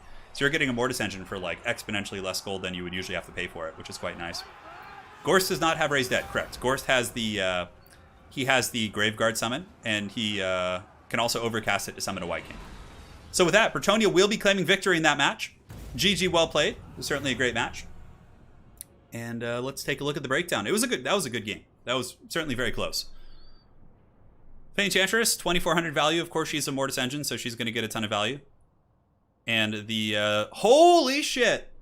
Look at that, dude. This deserves a medal of its own. 4,700 value on the Gorst man, dude. That is so good. 27,000 damage. So that's probably a combination of the Winds of Death mixed with his draining. Oh, dude, awesome. Now, as far as the other assets here, Prussian Prince, pretty good control with his Grail Knights. That Grail Knight charge in the beginning was like a thing of beauty, man. The Grail Knight charge, like slamming into the Cryptors who were unsupported and like bringing them both down to half health was huge. Questing Knights also did quite good. And yeah, solid performance. I know. That's some serious Gorsting. That is some serious Gorsting indeed. So Gorst is now 1-1. He beat Norska. He lost to Bretonnia, so we have to see his performance against the Dark Elves. And we can go from there. GG, well played. GG, well played indeed. Gorst is OP. I think he needs a nerf, guys. You've seen it here. Let's go to the Creative Assembly forums and complain about it. All right, so let's go ahead and delete that one. That was the Vampire Counts versus Bretonnia. We've already, yeah, we saw that match. Okay, so we got one more left. So right now, this battle here is basically, yeah, Bretonnia advances now, correct. This next battle is between Ice Power Total War, who is 1-1, and Wicked, who is 1-1. So the winner of this will advance. Now, this is a matchup that is pretty heavily favored, in my experience, for the Dark Elves, but that's not to say the Vampires can't win it. I would say it's not as bad as High Elves versus Vampire Counts, because there's no Tempest, really, but it still is a hard matchup. And Gorst is, you know, he doesn't care about Tempest anyway, so we'll see what happens. We will see what happens. The game broke before the Gorst did. Yeah, Prussian Prince for sure. A good analysis. You've been playing really well with Bretonnia though, man. Beautiful stuff. Dude, Gorst going apeshit, man. So Prussian Prince advances. Bretonnia has moved on with the Fey Enchantress. Some good play for sure. Only dropping a game to Norska and Wolfric, but certainly a respectable foe to drop a game to. He played very, very well. And now, my friends, we move on to the next match here, which is going to be the Dark Elves facing off against the Vampire Counts. Let's go ahead and do it to it. So if we take a look here for the forces of the Druchii, it's going to be triple black guard. So we got 1, 2, 3. Oh, Blades of the Blood Queen too. Yeah, this is one way to play this matchup. And basically it's just a Marathi debuff star. So you have Marathi with all of her debuffs, and then you just form a blob with your halberds. And then when the vampires blob on you, you use the Web of Shadows, which also does AoE damage. And the Canate Assassins can actually snipe things relatively well. In the back, we have the Harvesters for an extra Soul Stealer. Witch Elves, a couple of Corsair Handbows, which I love, because the Corsair Handbows are, not going to be shut down by a zombie summon, and they, most of the targets you want to shoot on the vampire roster are lightly armored, like Vargulfs, Mortis Engines, all those sort of things don't really have much armor, so, yeah. Wicked in chat saying Dark Elves is a really hard matchup for vampire counts. I don't normally pick into it. Hellman's Mayonnaise card. He's coming. Dude, I love mayonnaise. So good. And now for the forces here of the Vamps, we got a battle line of zombies. We have Hellman Gorst and his entourage, his pimpin' entourage of Cryptors. I love this so much, dude. I'm inspired to play some Gorst in tournaments and lose some games now. We got Vargeist up in the sky. The dreaded quad Vargeist. Oh, I love it. And we do also have some Skeleton Spears backed up by the Dire Pack. And it looks like a Deathcaster too. Oh, he's brought Spirit Leech. All right. Oh, the gaze of Nagash going in. Oh, Marathi got popped in the face. In the face. Check that out. So Marathi just got blasted by the shotgun gaze of Nagash. And that's something that's really funny about Hellman Gorst, is you can go gaze of Nagash and just shotgun blast off his cart, because since it has a higher angle, you can shoot down and nail things. So Marathi took a ton of damage, and I think that Wicked is going to Spirit Leech now as well. That's going to be a lot of potential sniping, which is good, because it's... Oh, another gaze of Nagash! Oh, it hits Marathi again! Oh my god, he's shotgunning the gaze of Nagash! This is just insanity! Oh no, not like this! Not like this! Oh, a big Soul Stealer right back, though! Ouch, dude, that hurts so bad. That Soul Stealer hit the entire blob. That's going to be a ton of HP damage going down. On top of that, the Vampire of Death up in the sky is being focused down by the Canate Assassins, as well as the Corsair Handbow, so got to be careful with that. So now the blob is moving in. The Elite Dark Elf Infantry actually should struggle pretty bad against the Hellman Gorst, but Marathi was able to heal up to full health with that Soul Stealer. She's just super cackling right now. And the Vargeist charging into the back of the Corsair Handbows. Got to be careful, though. The Harvesters plus the Black Guard will kill them very, very efficiently. I think you got to be a little bit more patient with them. Just kind of wait for Hellman Gorst to, bump and grind a little bit, play some sweet R&B jams. But, I guess in a way it's like a distraction, right? He sends the force over here, sacrifices this Vargeist, all the other ones move in and go after these Corsair Handbows. And, are getting some decent damage, mind you, but looks like another Soul Stealer is going down. That might actually be the fake one. So now the Doggos are going to be sent in, Dire Pack, and the Geese are going to get back up. So nice escape there. He's able to get away with most of them. This one unit does take some pretty heavy damage for sure, but the Geese are certainly causing some problems. Now back in this fight, Hellman Gorst and his bodyguards are holding okay. The Canate Assassins and Marathi grinding him down, but the Blades of the Blood Queen taking quite a bit of damage. Something that's quite good. It would appear that the Black Guard are out of Mortis Engine range, I think. I don't think they're not in range of the Mortis Engine, so they're not getting hit, but man, oh man, the Soul Stealer is so punishing against this style of play. Like bringing a blob and just getting spam Soul Stealered, that really hurts the soul here. The Devils of Schwarzhofen flying about, just kind of cackling, going to be landing in. One of them does go for the snipe here, and I would imagine he's going to split them up now, or maybe go all in. He just saw a Soul Stealer, so I guess it's not a bad idea just to go for one last desperate stroke here. There's no summons in this build. He went for a sniping build, which is cool, because in theory you could potentially snipe the characters out, but obviously Ice Power is pretty familiar with this matchup, and seems to be really punishing the blob style of play, which that's the thing, he knows his opponent's bringing Gorst, right? So he can kind of plan accordingly and getting some good damage in there for sure. So if we look around the battlefield, oh no, the dreaded tactical reserves! Oh, the blessed reserves, as Wicked says in chat. Yep, here they come. That's pretty rough. That's going to be game. Yeah, especially with the tactical reserves. I was wondering how everything else died so quickly. Yeah. But you know what, Wicked? You still won the hearts of the people with your glorious shotgun gaze of Nagash from Hellman Gorst.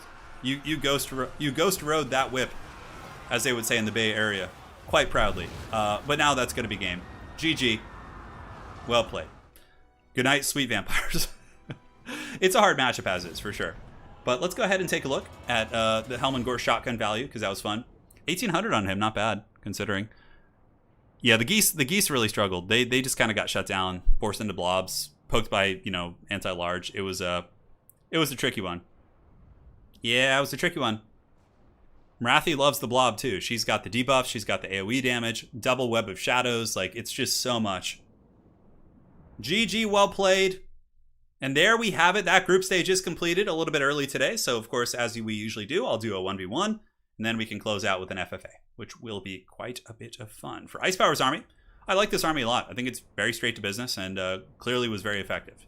You force them to blob. You punish the blob with your blob, anti-blob, and you blob, and that's how it goes. It's a hard matchup, it would seem. So, 2,000 value on those harvesters. Damn, son, that's really good. All right, so let's go ahead and load back to the graphic here. If we take a look at the finals, Prussian Prince will be advancing on with a 2-1 record. Ice Power Total War with 2-1.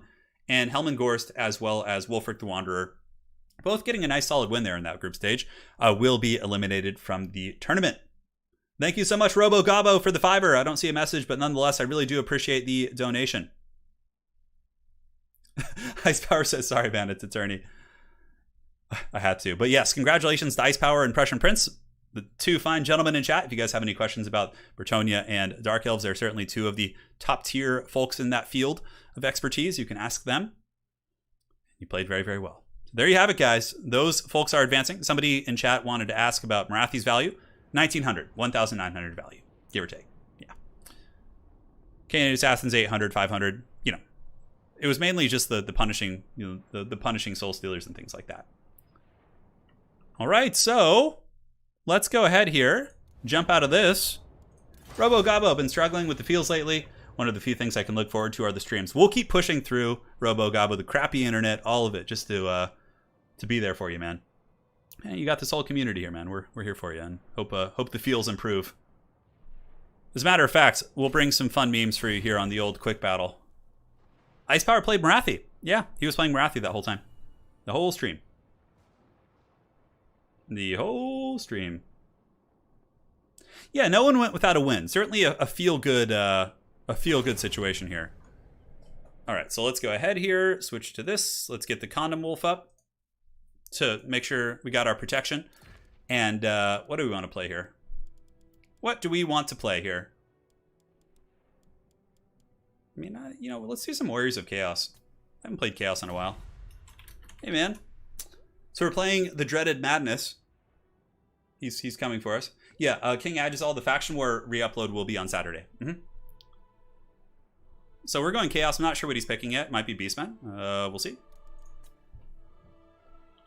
We will see. If he's going Beastman, I will... I think I have a build for that. Oh, hell yeah. This build is gangster. I hope he goes Beastman. And then after this, guys, thanks again for joining. So that will conclude the group stage phase of this stream. Now we're going to be jumping over to the more ridiculous stage, which is playing a couple quick battles and just one. And then I'll do an FFA, and that'll be it for today. I don't want to test the internet gods too much and go like super long. Yeah, we'll see. What's so good about Fey Enchantress? For what she does, she's extremely cheap. The amount of resources you have to pay. Secondly, she also has a Mortis Engine effect that also lowers melee attack.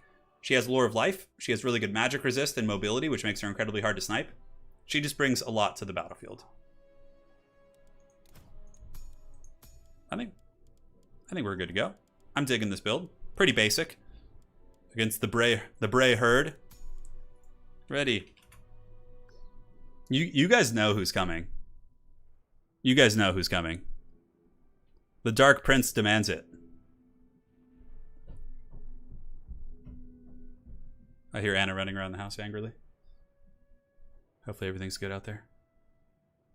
That Sigvaldi's so hot right now. Yeah, there is a challenge page for the Legendary Lord tournament, but if I show it to you, it'll spoil all the other group stages that are done. Because they're all done more or less, except like one or two. So it would spoil everything.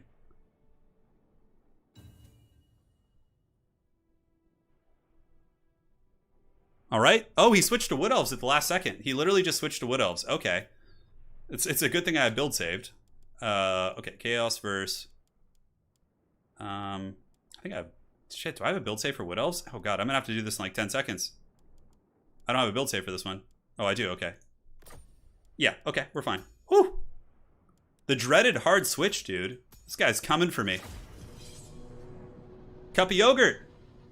Thank you so much for the fiber. First time tuning into the stream, but love your videos. Hey, it's a pleasure having you here. I could use some yogurt right now. Look at that. I was hoping to get Kazrak. I wanted to play Beastman, but he switched to Wood Elves. Volkmar in a Chaos build? I know. The Shredded Wood Elf switcheroo! It's okay, I had a build save for it. We're good. Chaos used to be one of my main factions. I'm kind of like hesitant to like invest a ton of time in relearning them and getting like prolific at them again. Not prolific, but proficient. Simply because like they're gonna get updated and change probably super hardcore in the next year. So I'm like, eh. The Dark Prince demands it. Well, it's okay. What's cool about this is I can still bring Sigvald, and it's gonna be fine. So we have our infantry. We have Sigvald running with his Mirror Guard, which is not only good, but also very thematic. And we got some Marauders on the outside of the formation. Got to go nice and wide here to try and corral ye old Wood Elves. A single Chaos Chariot, just kind of one of my favorite things to do. And then a shit ton of Hounds. Yes. The dreaded quick switch. Okay, so we got some Houndos. We got some Houndos here. No, these guys need to be in 5. So 4, a lot of stuff to micro. 5, and then these Hounds can just be like chilling in the back here. I'll bring them with the main army and they can try and go up the middle. Sometimes going up the middle is the most efficient way to, So yeah, against Wood Elves, like, usually the Chaos Warriors will trade very well unless they bring Blade Singers, but if they bring Blade Singers, you run them over with chariots and use the horsemen to kill them. Okay, I think he's saying ready, so I'm just gonna ready up, it's fine. The Hounds of War. What is that? Okay, so he's got a Glade Lord. So first things first, we're going to hide our caster behind this rock. And put the caster in group 6. Hounds, the chariot can go up. We can bring the skirmishers to start poking and stroking. And the Hounds. You know, we're going to bring the Hounds behind our infantry. Because I don't want to like try and contest the flanks with those. So, okay. He's got some great Stag Knights, which is a good sign. They're a pretty crappy unit in my experience. I don't know. Yeah, I don't know what he has shit hidden, of course. Oh no. Was that me lagging? Let's see. No, it's not me this time. It's actually my opponent. Oh! You can't escape lag, it's like the Chaos Gods. Alright, so we're gonna go forward and just go after the Race of the Frozen Heart. And we can, as a matter of fact, okay, he's got some archers hidden, which is fine.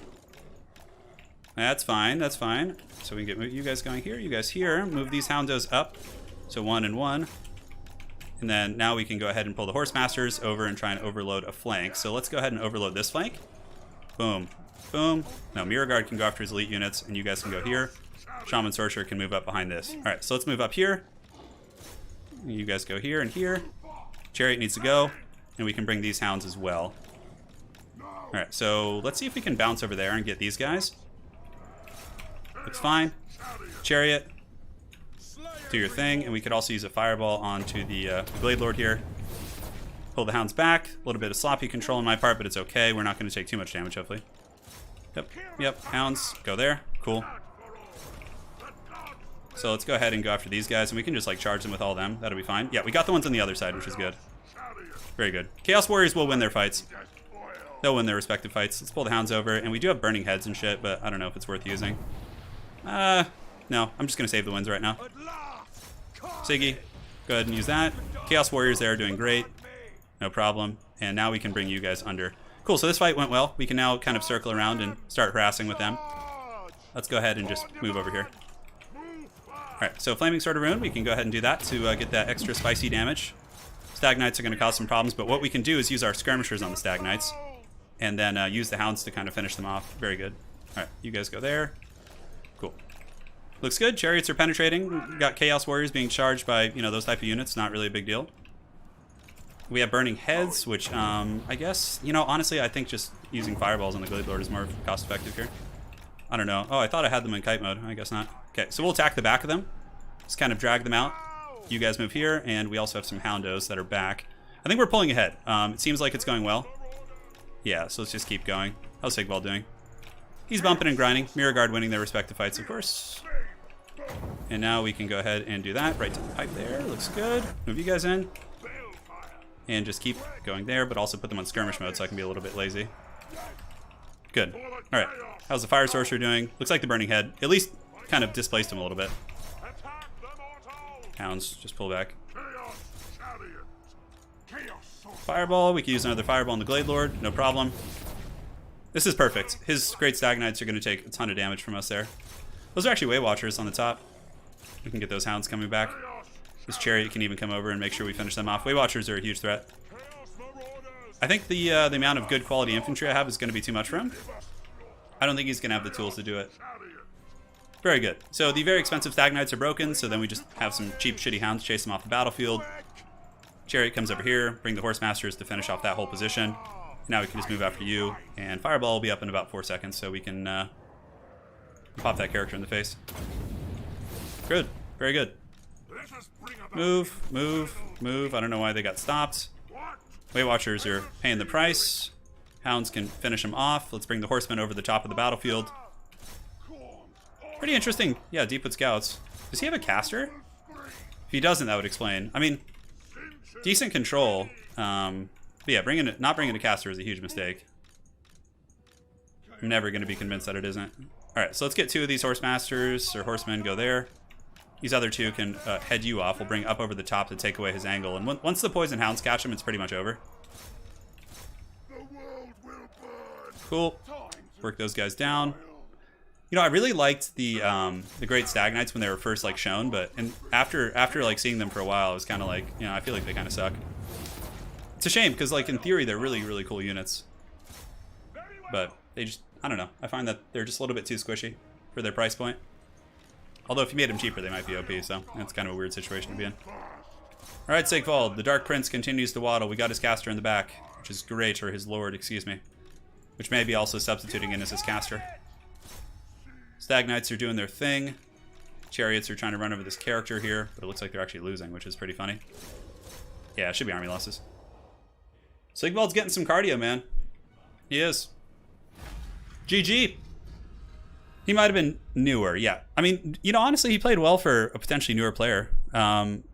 This is like a competitive Chaos build against Wood Elves, like very, very, very solid.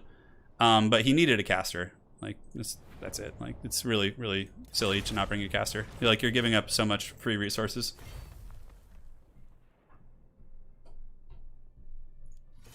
Stag Knights have a glitched charge animation that makes them trash versus non-infantry. That's too bad. Alright, so Turin FFA. And I'm going to be playing passwords 1, 2, 3, 4. 1, a 2, a 3, and a 4. Free for all battle. Holy shit, that filled up fast. God damn. God damn, dude. That was like instantly. Let's go ahead and do. Let's do the. You know, I'm down for the Desert Canyon. Desert Canyon's a fun one. The OG gang. Yeah. All right. So who do we want to play here? We got vampires. We got Skaven. Most likely Dark Elves. Who do we want to play? We could do High Elves, I think. Let me evaluate this build here. Let me get the army blocker up.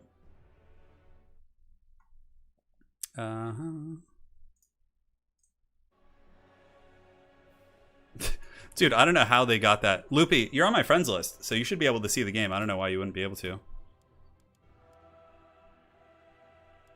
I'm just kind of exploring my options here, guys. Now, you know what? I want to do something a little different here. A little different. We'll go Tomb Kings. I know. It was filled so fast. We're gonna go Tomb Kings. I got a fun build for y'all. I'm running away from home. I'll be back. Where are you going? I'm running away. Oh, Don't worry now. okay. Lady Turn says Dobro notes.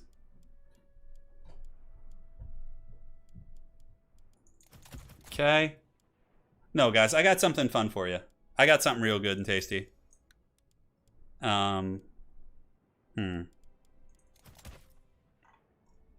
It's fine.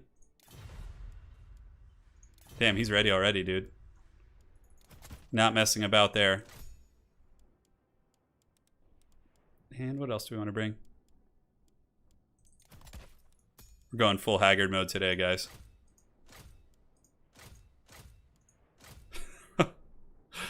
Oh god, this build is such an atrocity. You guys want snakes? Snakes on a plane? 1, 2, 3. Okay, 2. It's fine. What are we fighting? Dark Elves?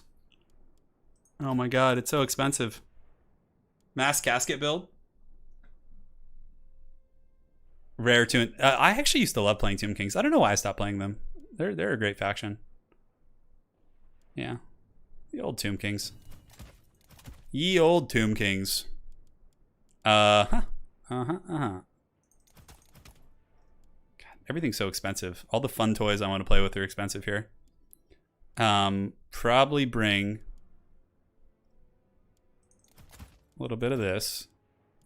A little bit of that. Alright, it's fine. Whatever. This build's just absolute weirdness. Go refill your warpfire fuel and wash all the foods down.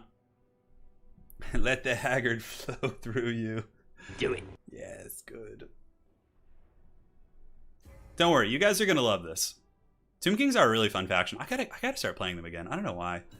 I think I just got frustrated. I was playing in a couple tournaments with Tomb Kings, and I got like half my army killed with Burning Head in like multiple occasions, and I was like, no more, no more undead. Yeah, I can't remember. All right, guys, 1 sec. I'm gonna grab some water.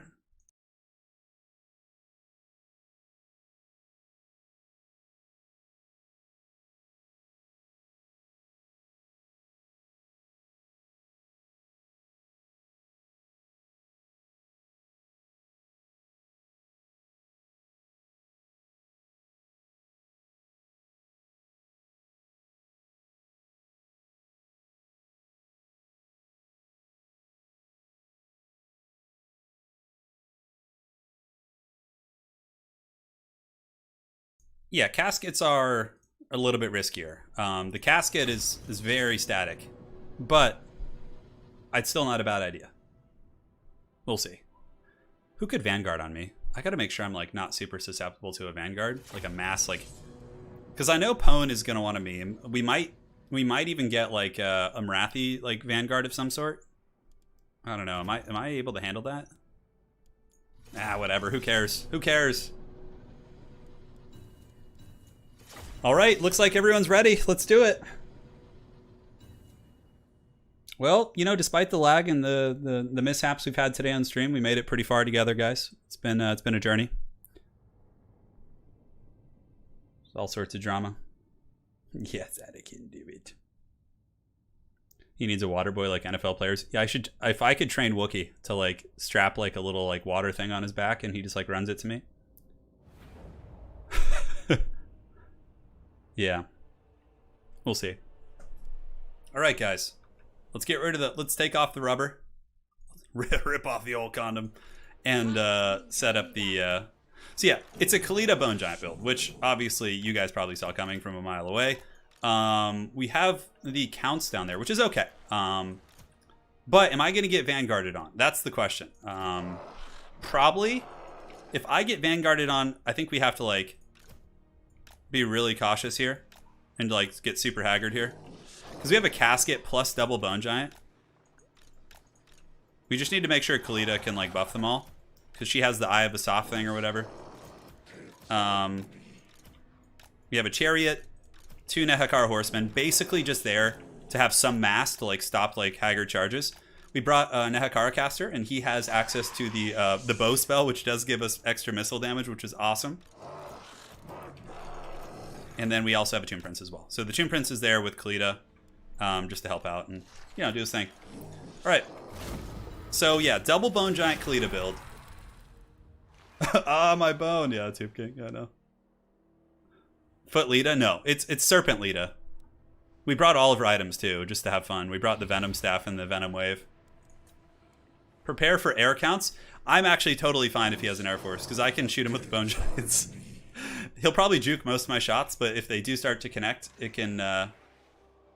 If somebody ignores me, it's fine, because on this map, I can just move to, like, the center. And I know Pone probably is going to come for me. Pone probably has like a mass Eshin freaking troll shit somewhere on the map, you know? As a matter of fact, I should have like a couple of my bone giants facing this way at first. Yeah, 2, and then 3 and 4. Pone probably has some troll shit ready. Yeah, see? Look at this shit. I freaking knew it, dude. I knew it. It's a good thing I turned my shit. Oh my god, there's freaking shades back here.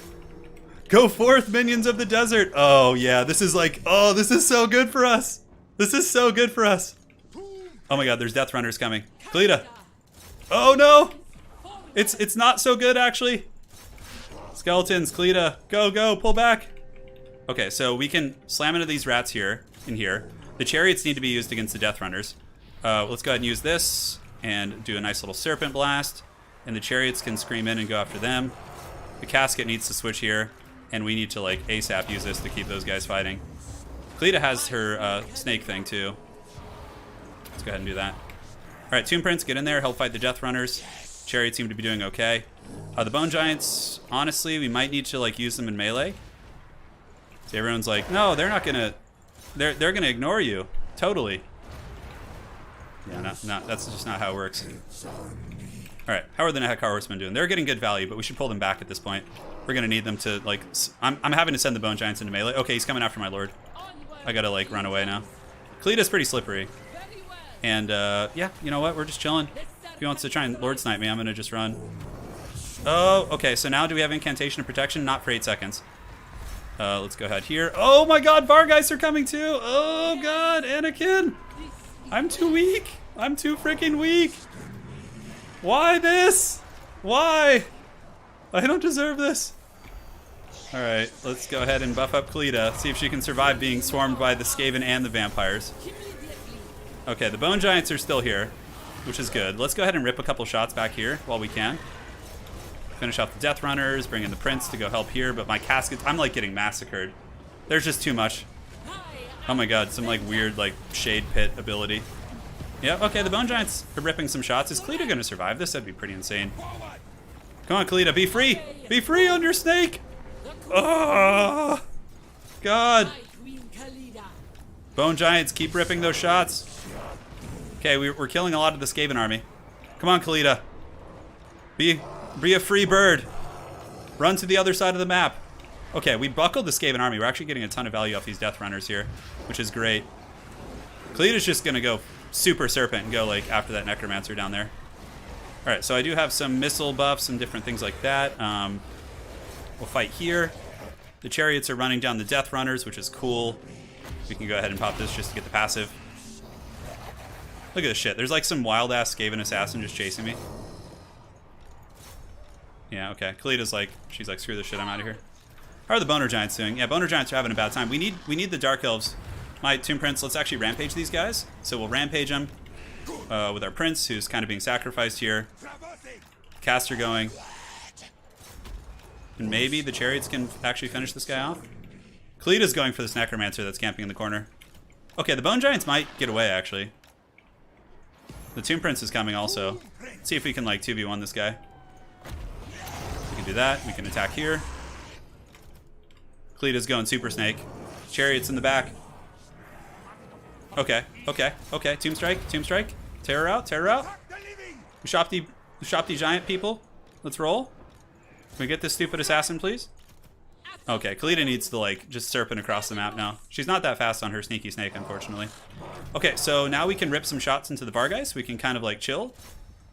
Just form, like, a little... Oh my god, never mind. There's shades coming. Okay, we can't chill. Sorry. No chill. Alright, Kalita's can't get away. So what we'll do is we'll let them surround us, and then we'll use the Venom Wave. Oh, yeah! Oh, that did some damage. Do I try and save Kalita? No, definitely not. The Venom Staff just doesn't work, which is fine. Okay, the little rats are attacking here. Okay, we just need to keep running. We pretty much got 3v1. There's no way we're gonna stabilize here. Our Haggard army is in exile. Not before we almost killed the Hex Chill guys too, which is cool. We'll save the Ushapti summon. That's the risk of a build like that, right? It's like you can get zerged pretty hard. Okay, let's go here. And they pull back up. The problem is if I stop running, the what's it called? Is he going for the Bone Giant? Okay. So now we can drop a Nushapti summon right on top of this. He might be able to get away, but if he doesn't notice it, it could actually do some work. Okay, Skeleton Spears, kill some Vargeists. There's the Ushapti summon, that's quite nice. We might trap some dudes in. Yeah, but there's just a million shades behind us. This is not fine. This is the opposite of fine. Okay, Prof Pone is dead. The Skaven definitely got the receiving end of that. Because their army was split in half. Alright, let's keep moving. It's gonna come down to the vampires. I don't think Falcon can get enough points. Because Ice Power is farming my big boys right now. Oh my god, the shades. Let's rip a shot here before we go. Let's go ahead and use Tomb Strike. See if we can get him. Doesn't look like it. Okay, the vampires are attacking now, which is good. Oh, nice. We nailed that Manticore. That's good. Shades are all running. Let's kill this character. Let's keep pulling back if we can. We want the vampires to win this. For sure. Okay, we got the Manticore. That's cool. Do we have any, like, offensive spells? I don't think I brought anything. I think I just brought the missile one to make him shoot a little bit harder. Cool. So the Manticore is gone. Let's go get the chariots into the shades here. Our Nehekara caster can go join the party as well. We can shoot that Medusa. Go forth, chariots. Oh no, the giant is crumbling. Oh, the Medusa's shooting the giant. That's so funny. Alright, let's give some ward save here. Chariots of fire, yes! Yes! Alright. Let's give the Curse Blades. Make that guy a real world beater. Come on. Oh my god, Bone Giant can't hit the broadside of a barn. Let's go after you. Maybe we can get a little cheeky charge on Marathi. I think we needed more Bone Giants. Yeah, probably so. Maybe like 5 would have done the trick. Can we actually get involved in this fight here? Oh, the Bone Giant! Oh, it missed Marathi! How much HP does it have? Negative 34. It's taking its sweet time to crumble. Okay, we can charge this Strigoi Lord here. Trying to get some like desperation points before I go. Come on, Boner Giant. Marathi's juking your shots. We gotta switch targets. Man, look at the little Tomb Prince here going hard in the paint. How are we doing? Is it stabilized? No. 200. Oh, we nailed the Manticore! We nailed it! At least we're not in last place like Pone. We're holding firm. Curse Blades, let's go. Come on, give me some of that damage. Come on, Bone Giant. Mike Tyson him. Oh, Bone Giant, no. You know, considering how badly we got dove by 3 people, there was a Dark Elf Vanguard on us, a Skaven Vanguard on us, and then vampires charging us when we try and run from the Vanguard. We did pretty good. In the end, though, I think Ice Power just wins it. Sipe went for the operation, make sure turn doesn't win. Dark Elves had to ruin it. No, you guys accomplished your goal. I'm 100% boned. All I have is my Haggard caster. Look, this is just like some decrepit creature in the desert. You're like, God, It's so freaking depressing. All right, well, let's make one last stand. Come on, Bone Daddy, Lich Priest. I know you're not about that fighting life, but oh yeah, look at that. Physical resist. We took out a couple Dark Riders there. We have a curse too. What is that? Lower armor? Yeah, that one. Ye old Manticore coming in. Vampires might get last man standing, but they need to get points. Ice Power is really far ahead on points. Crime doesn't pay, punt. Sipe wants the Skaven to rise. Oh man, okay. Some betrayals. I did charge all my cavalry into your stuff because you were the closest. You had Death Runners right in front of me, Pone. I had no choice. I had to fight you. The Dark Elves were like behind your shit, so I couldn't like get to them. Yeah, I should have probably hit the Shades in retrospect because Gutter Runners aren't nearly as threatening to my army. Go, Lich Priest! Come on, old man! I should just like hide in the corner and see if I can be the last man standing. That'd be so funny if like they beat each other to a pulp. There's no way. This Strigoi Lord's too strong. But I don't think Falcon can get enough points. Come on, Grandpa. I'll do another FFA. That's fine. We can do one more. Come on, Lich Priest. He's trying, man. He's trying. Well, the Bone Giant meme, it lived. Oh, the Dark Elf Cab. Got it. Is there anywhere I can, like, hide here? That would be really funny. No, I can't quite, like, fit in any crevasse there. What about here? If I just... Oh, this spot looks promising, but no. Guys, don't forget about me. Hey, Cloud9. Hey, Turin, first time to catch you live, long time viewer, first time as a caller. Hey, you're welcome, man. Glad to help you. So, yeah, we're just gonna sit and watch our inevitable doom come to us. I see a giant Strigoi vampire flying in the air. Probably has a full-on erection for this free points he's gonna get here. But I think Ice Power gets it. The Falcon sad face. Oh god. Alright. You guys ready? Mortal Kombat sound effect. Oh, you think you're gonna get us, bro? This old man's got some wheels. Look at these canes. Oh yeah. Okay, it still got us a little. Come on. Finish it! Finish it! Oh. It is kind of sad, like, the state of, somebody in chat brought this up, the state of, like, how fantasy is getting, like, a ton of great... I prefer fantasy to 40k, so I'm fine with it, but, like, if you look at, like a couple weeks ago, right, you have Total War Warhammer 3 announced, an amazing, like, it's going to be amazing and awesome, and, like, if it's anywhere near as good as, like, Warhammer 2, right? Then, like, for 40k, you get, like, mobile cash grab games. Like, what if they actually made, like... Are there any good, like, long-lasting 40k games, really? Like, they're all, like, these weird, haggard, like things, you know? Alright. So, GG. Ice Power claims victory with his Marathi build, with his Vanguard. I got pounded pretty hard by the double Vanguard, that is for sure. GG, well played. That poor Lich Priest, I know. Okay, make room for new folks. Well played. Alright, awesome play by Ice and Falcon. Time for me to meme a little bit more. See ya. See you guys. It was a pleasure playing with you, Falcon and Ice. Now we'll open up spots. Oh, I didn't check the value. I'm so sorry. Guys, I was looking forward to getting another game with you guys that I skipped the value train. Alright. Now it's time for... Yeah, Dawn of War. Okay, Dawn of War. That's like the only one though, right? Yeah, okay. Dawn of War is fair play. We got Loopy, we got Freddy, and we got Lennon over here. Okay. So what do we want to do? Let's do the dreaded Lost Temple. Yeah, Dawn of War was good for sure. But Mechanicus is kind of like, you know, it's not like a big, long-staying title, you know? Like, and it has so much potential too. Yeah, nothing like quite as good as like Total War Warhammer though, right? So Chaos, Greenskins, High Elves. What do we want to do here? Go Lizardmen? Let's go Lizardmen.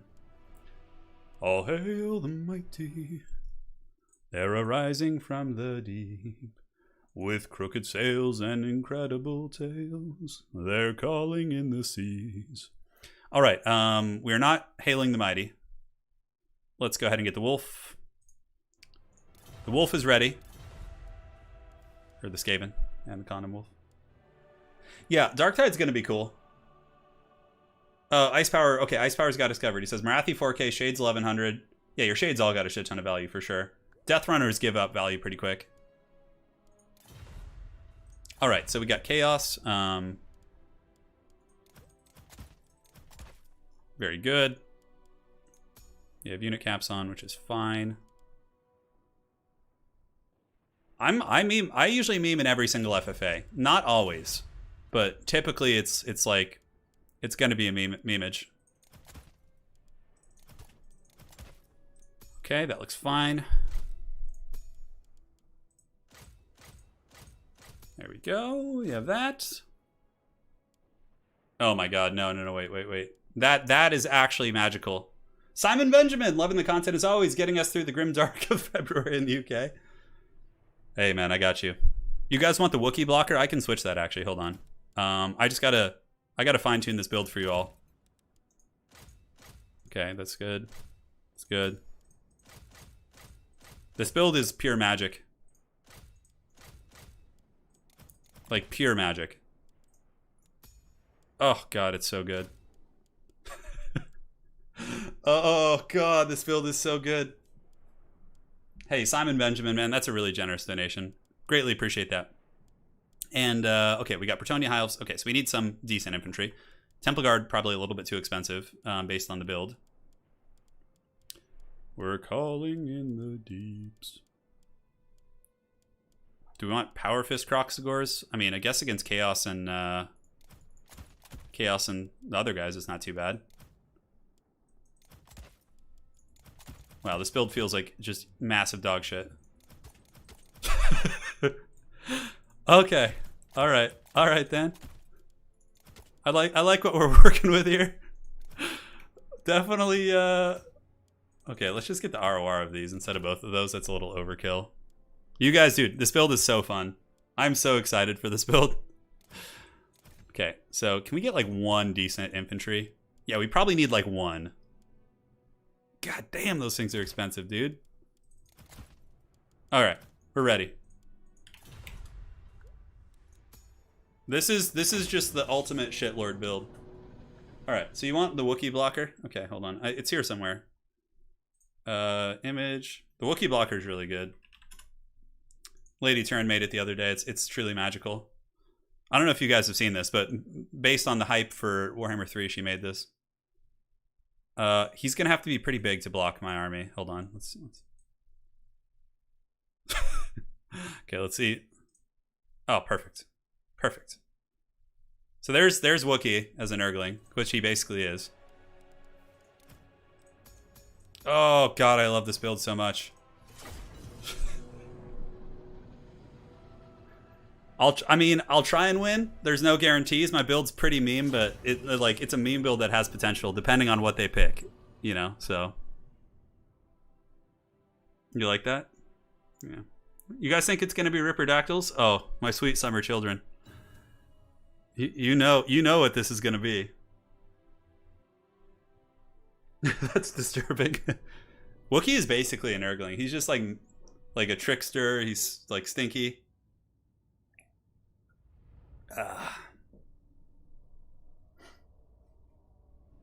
The nuke build dino. You know, you might be onto something, Solid Rock, sir. Or Solidus Rock. Yeah, I'm sorry, your whole name is a little tricky to read.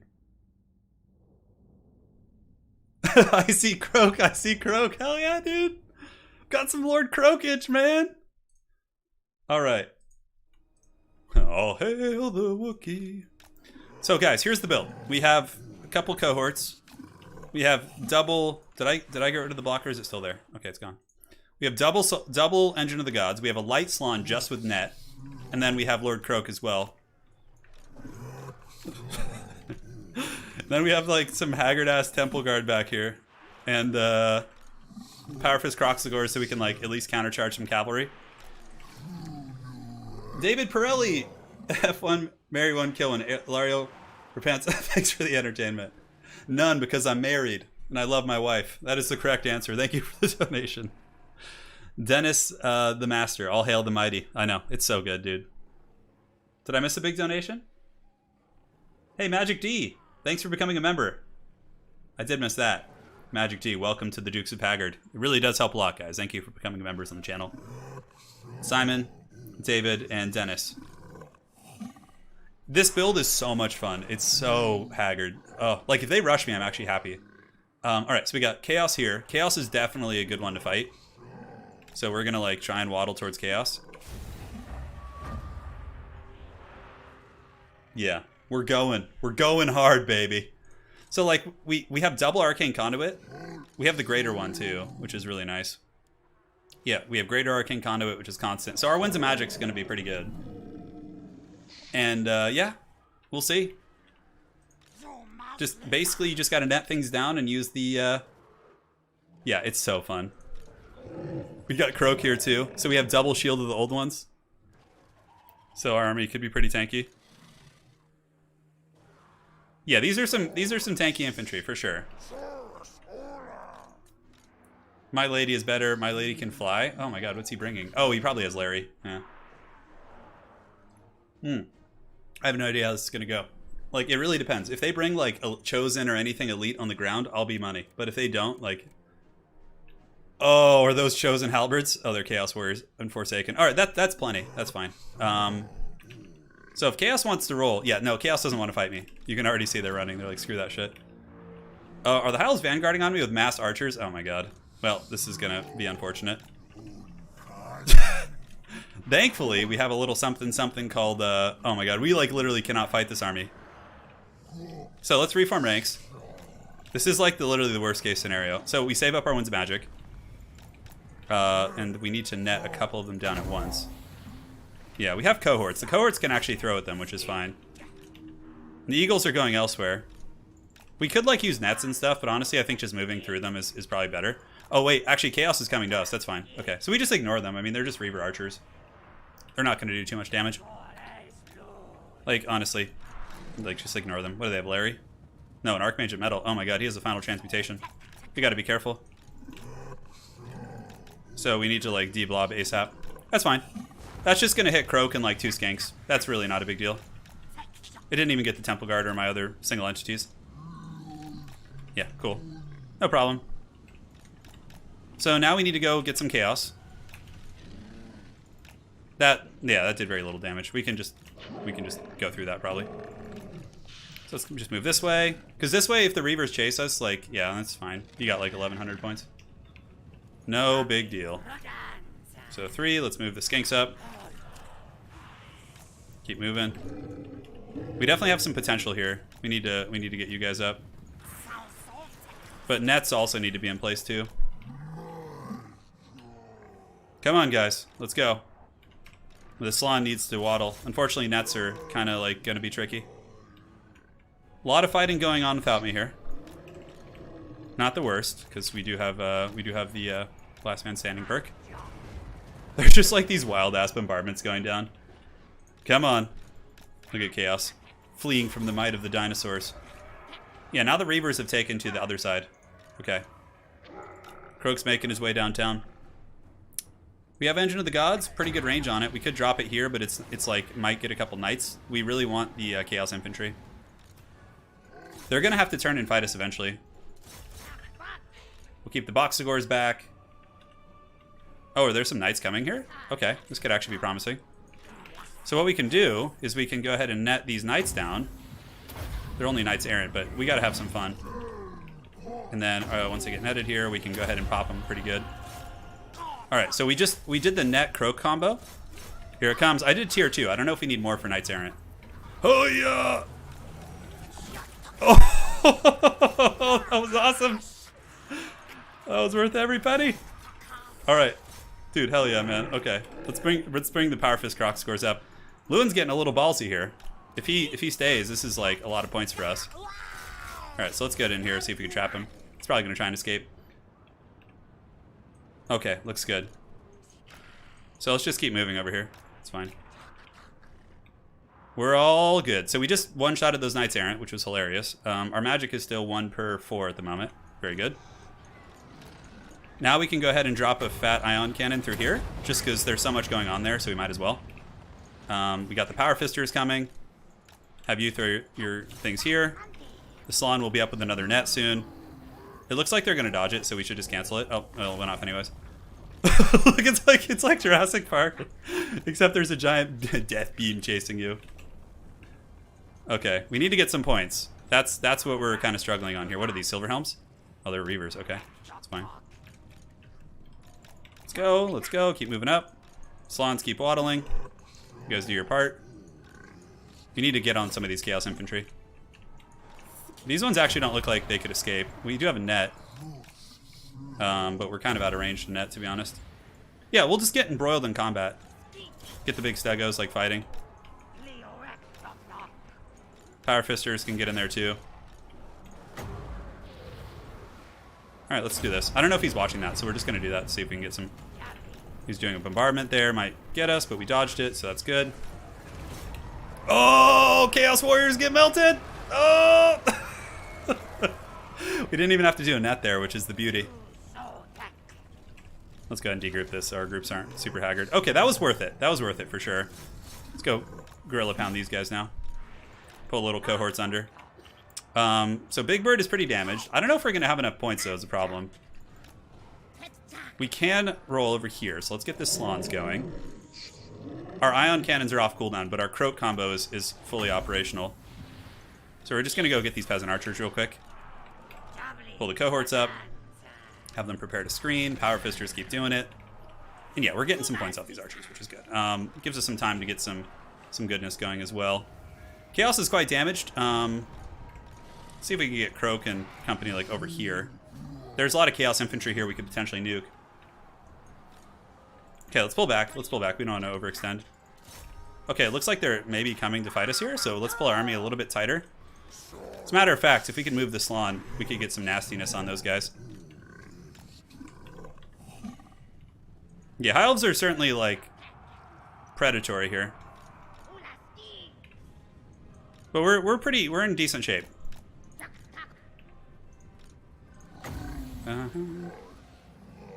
We're just gonna like move our toads up, just all inconspicuously. Sluin gonna go for us here? Wow, he's landing. That's super risky. Alright, move up. You guys move up. This might look like it's a mistake on my part, but actually it's all intended. Because if we do this, then we can do this. Like so. Oh, the Croak combo, baby! Oh, yeah! Oh, that's gonna do so much damage. That's tier 3 Croak bomb. Oh! Oh! Give it to us! Oh! Oh, yes, dude! The Fireborn just got, like, one-shotted! Oh! God, that's so good! Oh! Say goodnight to your sweet Cav. We also have banishments and all sorts of, like, free spells and shit. Probably just start using it here. Is he charging me? Dude. Those Fireborn got nuked, dude. The ultimate Haggard plays. You know, he's gonna run out of ammo too eventually. Let's just move down here. Keep it rolling. Let those Winds of Magic keep going. We're at 1 per 6 still, so our Winds of Magic situation is actually very solid. We can actually get all our javelins and throw at the... Oh, is he landing here? Again? That's super ballsy. I mean, I don't have a ton of damage, but let's go ahead and drop this. We have to watch out for a shield of the old ones, too.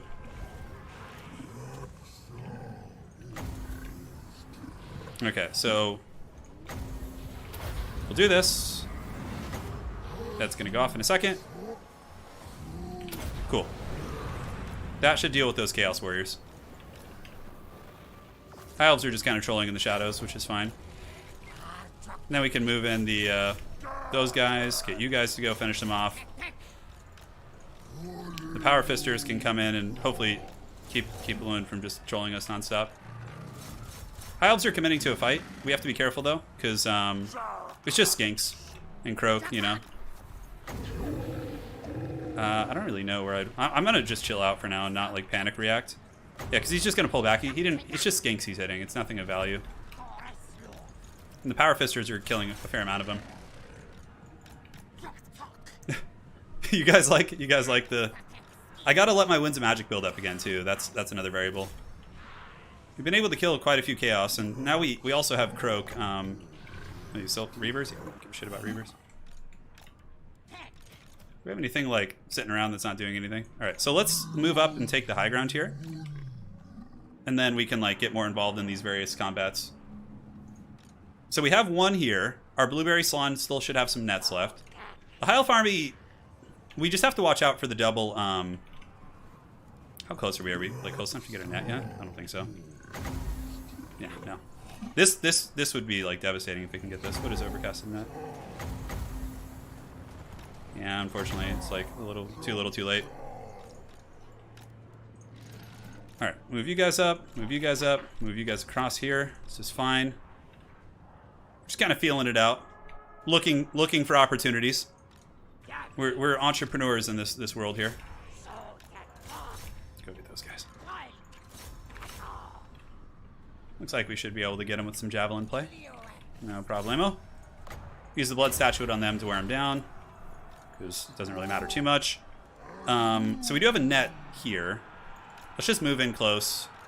Move the solar engine close too. And Chaos is just chilling on the low ground. Warp Turkey is super beat up. Cool. That's fine. We fended those guys off. Yeah, the skinks. It's not that big of a deal. If the skinks get punished, sadly. It's just the cycle of life there. So yeah, the High Elf army is annoying for sure, but I don't know. It's mostly Reavers, so it's like I think he's charging here. Can't quite tell.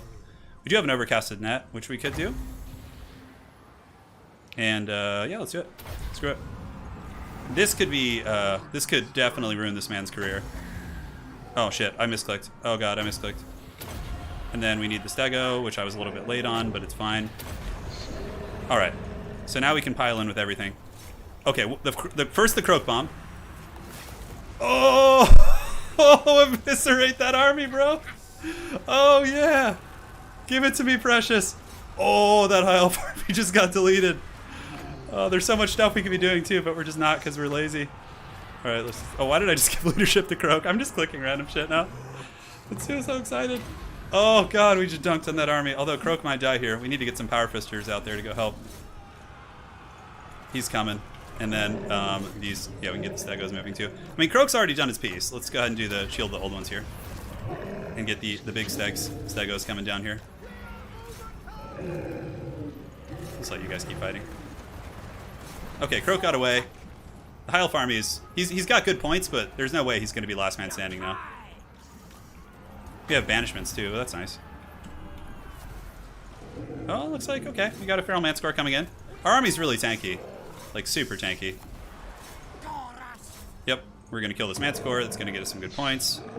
Power Fist Croc scores are just smashing the Reavers upon the rocks. I can only nut so many times, Turin, please. Oh. I'm too fucking weak. Alright, there's a shit ton of chariots coming in, so we got to get in front of them. Or at least brace for their charge. And we're braced. Not going to take damage. The Stegodon will interrupt them. And, alright, so what do we have going on here? The Power Fist Croc scores are just punishing the High Elf army, but we're going to need them up here. We need to save wins for Croak. How much more? What is our wins right now? Man, it's 1 per 12. That's so good. Alright, Blood Statuette. I'm a little bit scared to do a banishment, like, close to my Temple Guard, so we're just going to chill out on that. He's got his little goon squad here, his Eagle squad. Might go for my big Stego. Stego's already done his job, though. Let's go ahead and attack here with the Power Fisters. You can turn around and attack it. It's just an Archmage of Metal, so it's not like a super powerful character. I could net it. I don't think it's worth it. Yeah, Power Fist Croxigor is putting his Righteous Hammering. Oh, yeah. That's what I'm talking about. There we go. You guys go after those Chaos Infantry. Yep, so we broke the Archmage, which is great. Oh, the little skinks coming back still. Let's get them over here if we can. Dude, this build is so fun. It's just like ridiculous nukes. And I'm going to get my Winds of Magic probably back up to 30, which is great. For the sake of nets, and because I have the double conduit, so. Okay, so we chase those guys off, which is cool. Now, the High Elves are coming in for round 2. Let's turn around and go after him. Yeah, he's going after my poor Stego here. Great Eagles are pretty shite mounts, though. I mean, in terms of combat, they won't do a whole lot of damage here. I think that's legit an actual Great Eagle, too. Yeah, so he's just going to run as soon as I turn around. Okay, that's good. We hammered down the last of his Reavers. We pulled ahead. It's mostly just Chaos Chariots now. Our army still has a lot of stopping power, for sure. Let's go for the low-hanging fruit. We have banishments. Been so conservative with them this game. Temple Guard. Is this a quest battle? It certainly feels like one. Alright, we're at 19 wins. Croak can do, what is that, 7 and 13. I'd like to be able to get 2 of the mid-tier ones. We don't really need to use a banishment here or anything. Alright, let's go. Turn around, fight the chariots. Temple Guard move up, provide Guardian. They're getting power fisted. 500. I think he's telling me his Eagle has 500 value. It's pretty funny. You know, Croak, I guess, doesn't really need to do much now. This was a wild start. I actually thought I was in trouble. The halberds won't do much, not with like power fisters and there's no way he has enough for a final transmutation. I'd be very shocked. Alright, let's charge into you guys. So these croc scores have actually been super clutch. What's their value? 1100, not bad. We're gonna be able to get a couple more right here. Alright, so he's going in. He's going in on it. Turn around, go after this noble. Pop a shield the old one. Probably net you down. Probably worth doing the net. What we need to do now is run the croc scores past him. There's a little StarCraft 2, Warcraft 3 shit right here. And we run around and get a full surround, and then we pile in and fight. That will guarantee that they more or less can't get away. Or that they're going to struggle with it, at least. Then another shield of the old ones. Yep, Noble's dead. We're pulling ahead pretty hard now. Just a couple Chaos Chariots left. Oh, yeah. Alright. The Great Eagle hath fallen. It's finally been banished. The dreaded beast. This army is so freaking resilient, man. Like, Lizardmen can just be so tanky. It's crazy. Alright, let's move. Dude, the power of the Croak nukes. What is Croak's value? 3,800 on Croak. He nuked the Fireborn. He nuked, like, Halberds. He nuked Reavers. Man. Some good shit. Alright, so let's do this. Do a little bit of this, just so they don't get their charge bonus. Then we just come in and give them the business. We have nothing else to really use our magic on. Do it. Might as well just banish something. I should have used the banishments earlier, man. Croak's at like 1%. There's an exalted dude coming. The 500 value eagle. Croak's he's on death's bed. I mean, that exalted guy could dive in there and get him pretty good. Hopefully we can keep the Croak. Come on, power fisters. Okay, he broke. That's good. Croak should probably live at this point. Man, the engine of the gods. Crazy. And chariots. Oh, I love... They do, like, WWE pile driving shit, dude. That's so awesome. Hopefully these Forsaken don't break so we can get you guys a cinematic shot of it. Hold on. Oh my god, the Archmage just reemerged. That's so funny. Here, you guys ready for this? Oh, their attack animations are so cool. Oh, why did they not charge? That's disappointing. Okay, well, anyways, I should kill those guys. So the Eagle's running. The Exalted Hero wants Croak. Let's try it. Okay, I'm gonna go for it here. Let's stack all the debuffs. I think they stack since they're different. Oh, they do. Croak has like 1,000,000 ward save right now. Oh, what is the ward save? Oh, and the Portent of Warding. So they literally have like 70%. Oh, I think he still died though. I can't tell. Holy shit. That was a game. That was a game indeed. I gotta save that replay. That one deserves its own, just because of the freaking the Croak comboed with the solar engines. All right, so value Salon 1,600, despite he didn't even have any damage spells. 3,900 on the Croak Daddy, who I think did get killed by Loopy at the end. So well played there, Loopy. 39, 3,800, 26. 15. Man, like, all the value amongst these units, like these nukes, is so good. Like, you just point and click and delete. That's so funny.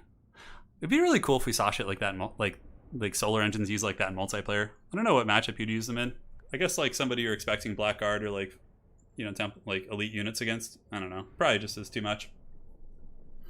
For the High Elves, 3,800 on the Mage. Obviously, overcasting final transmutations will get you some damage.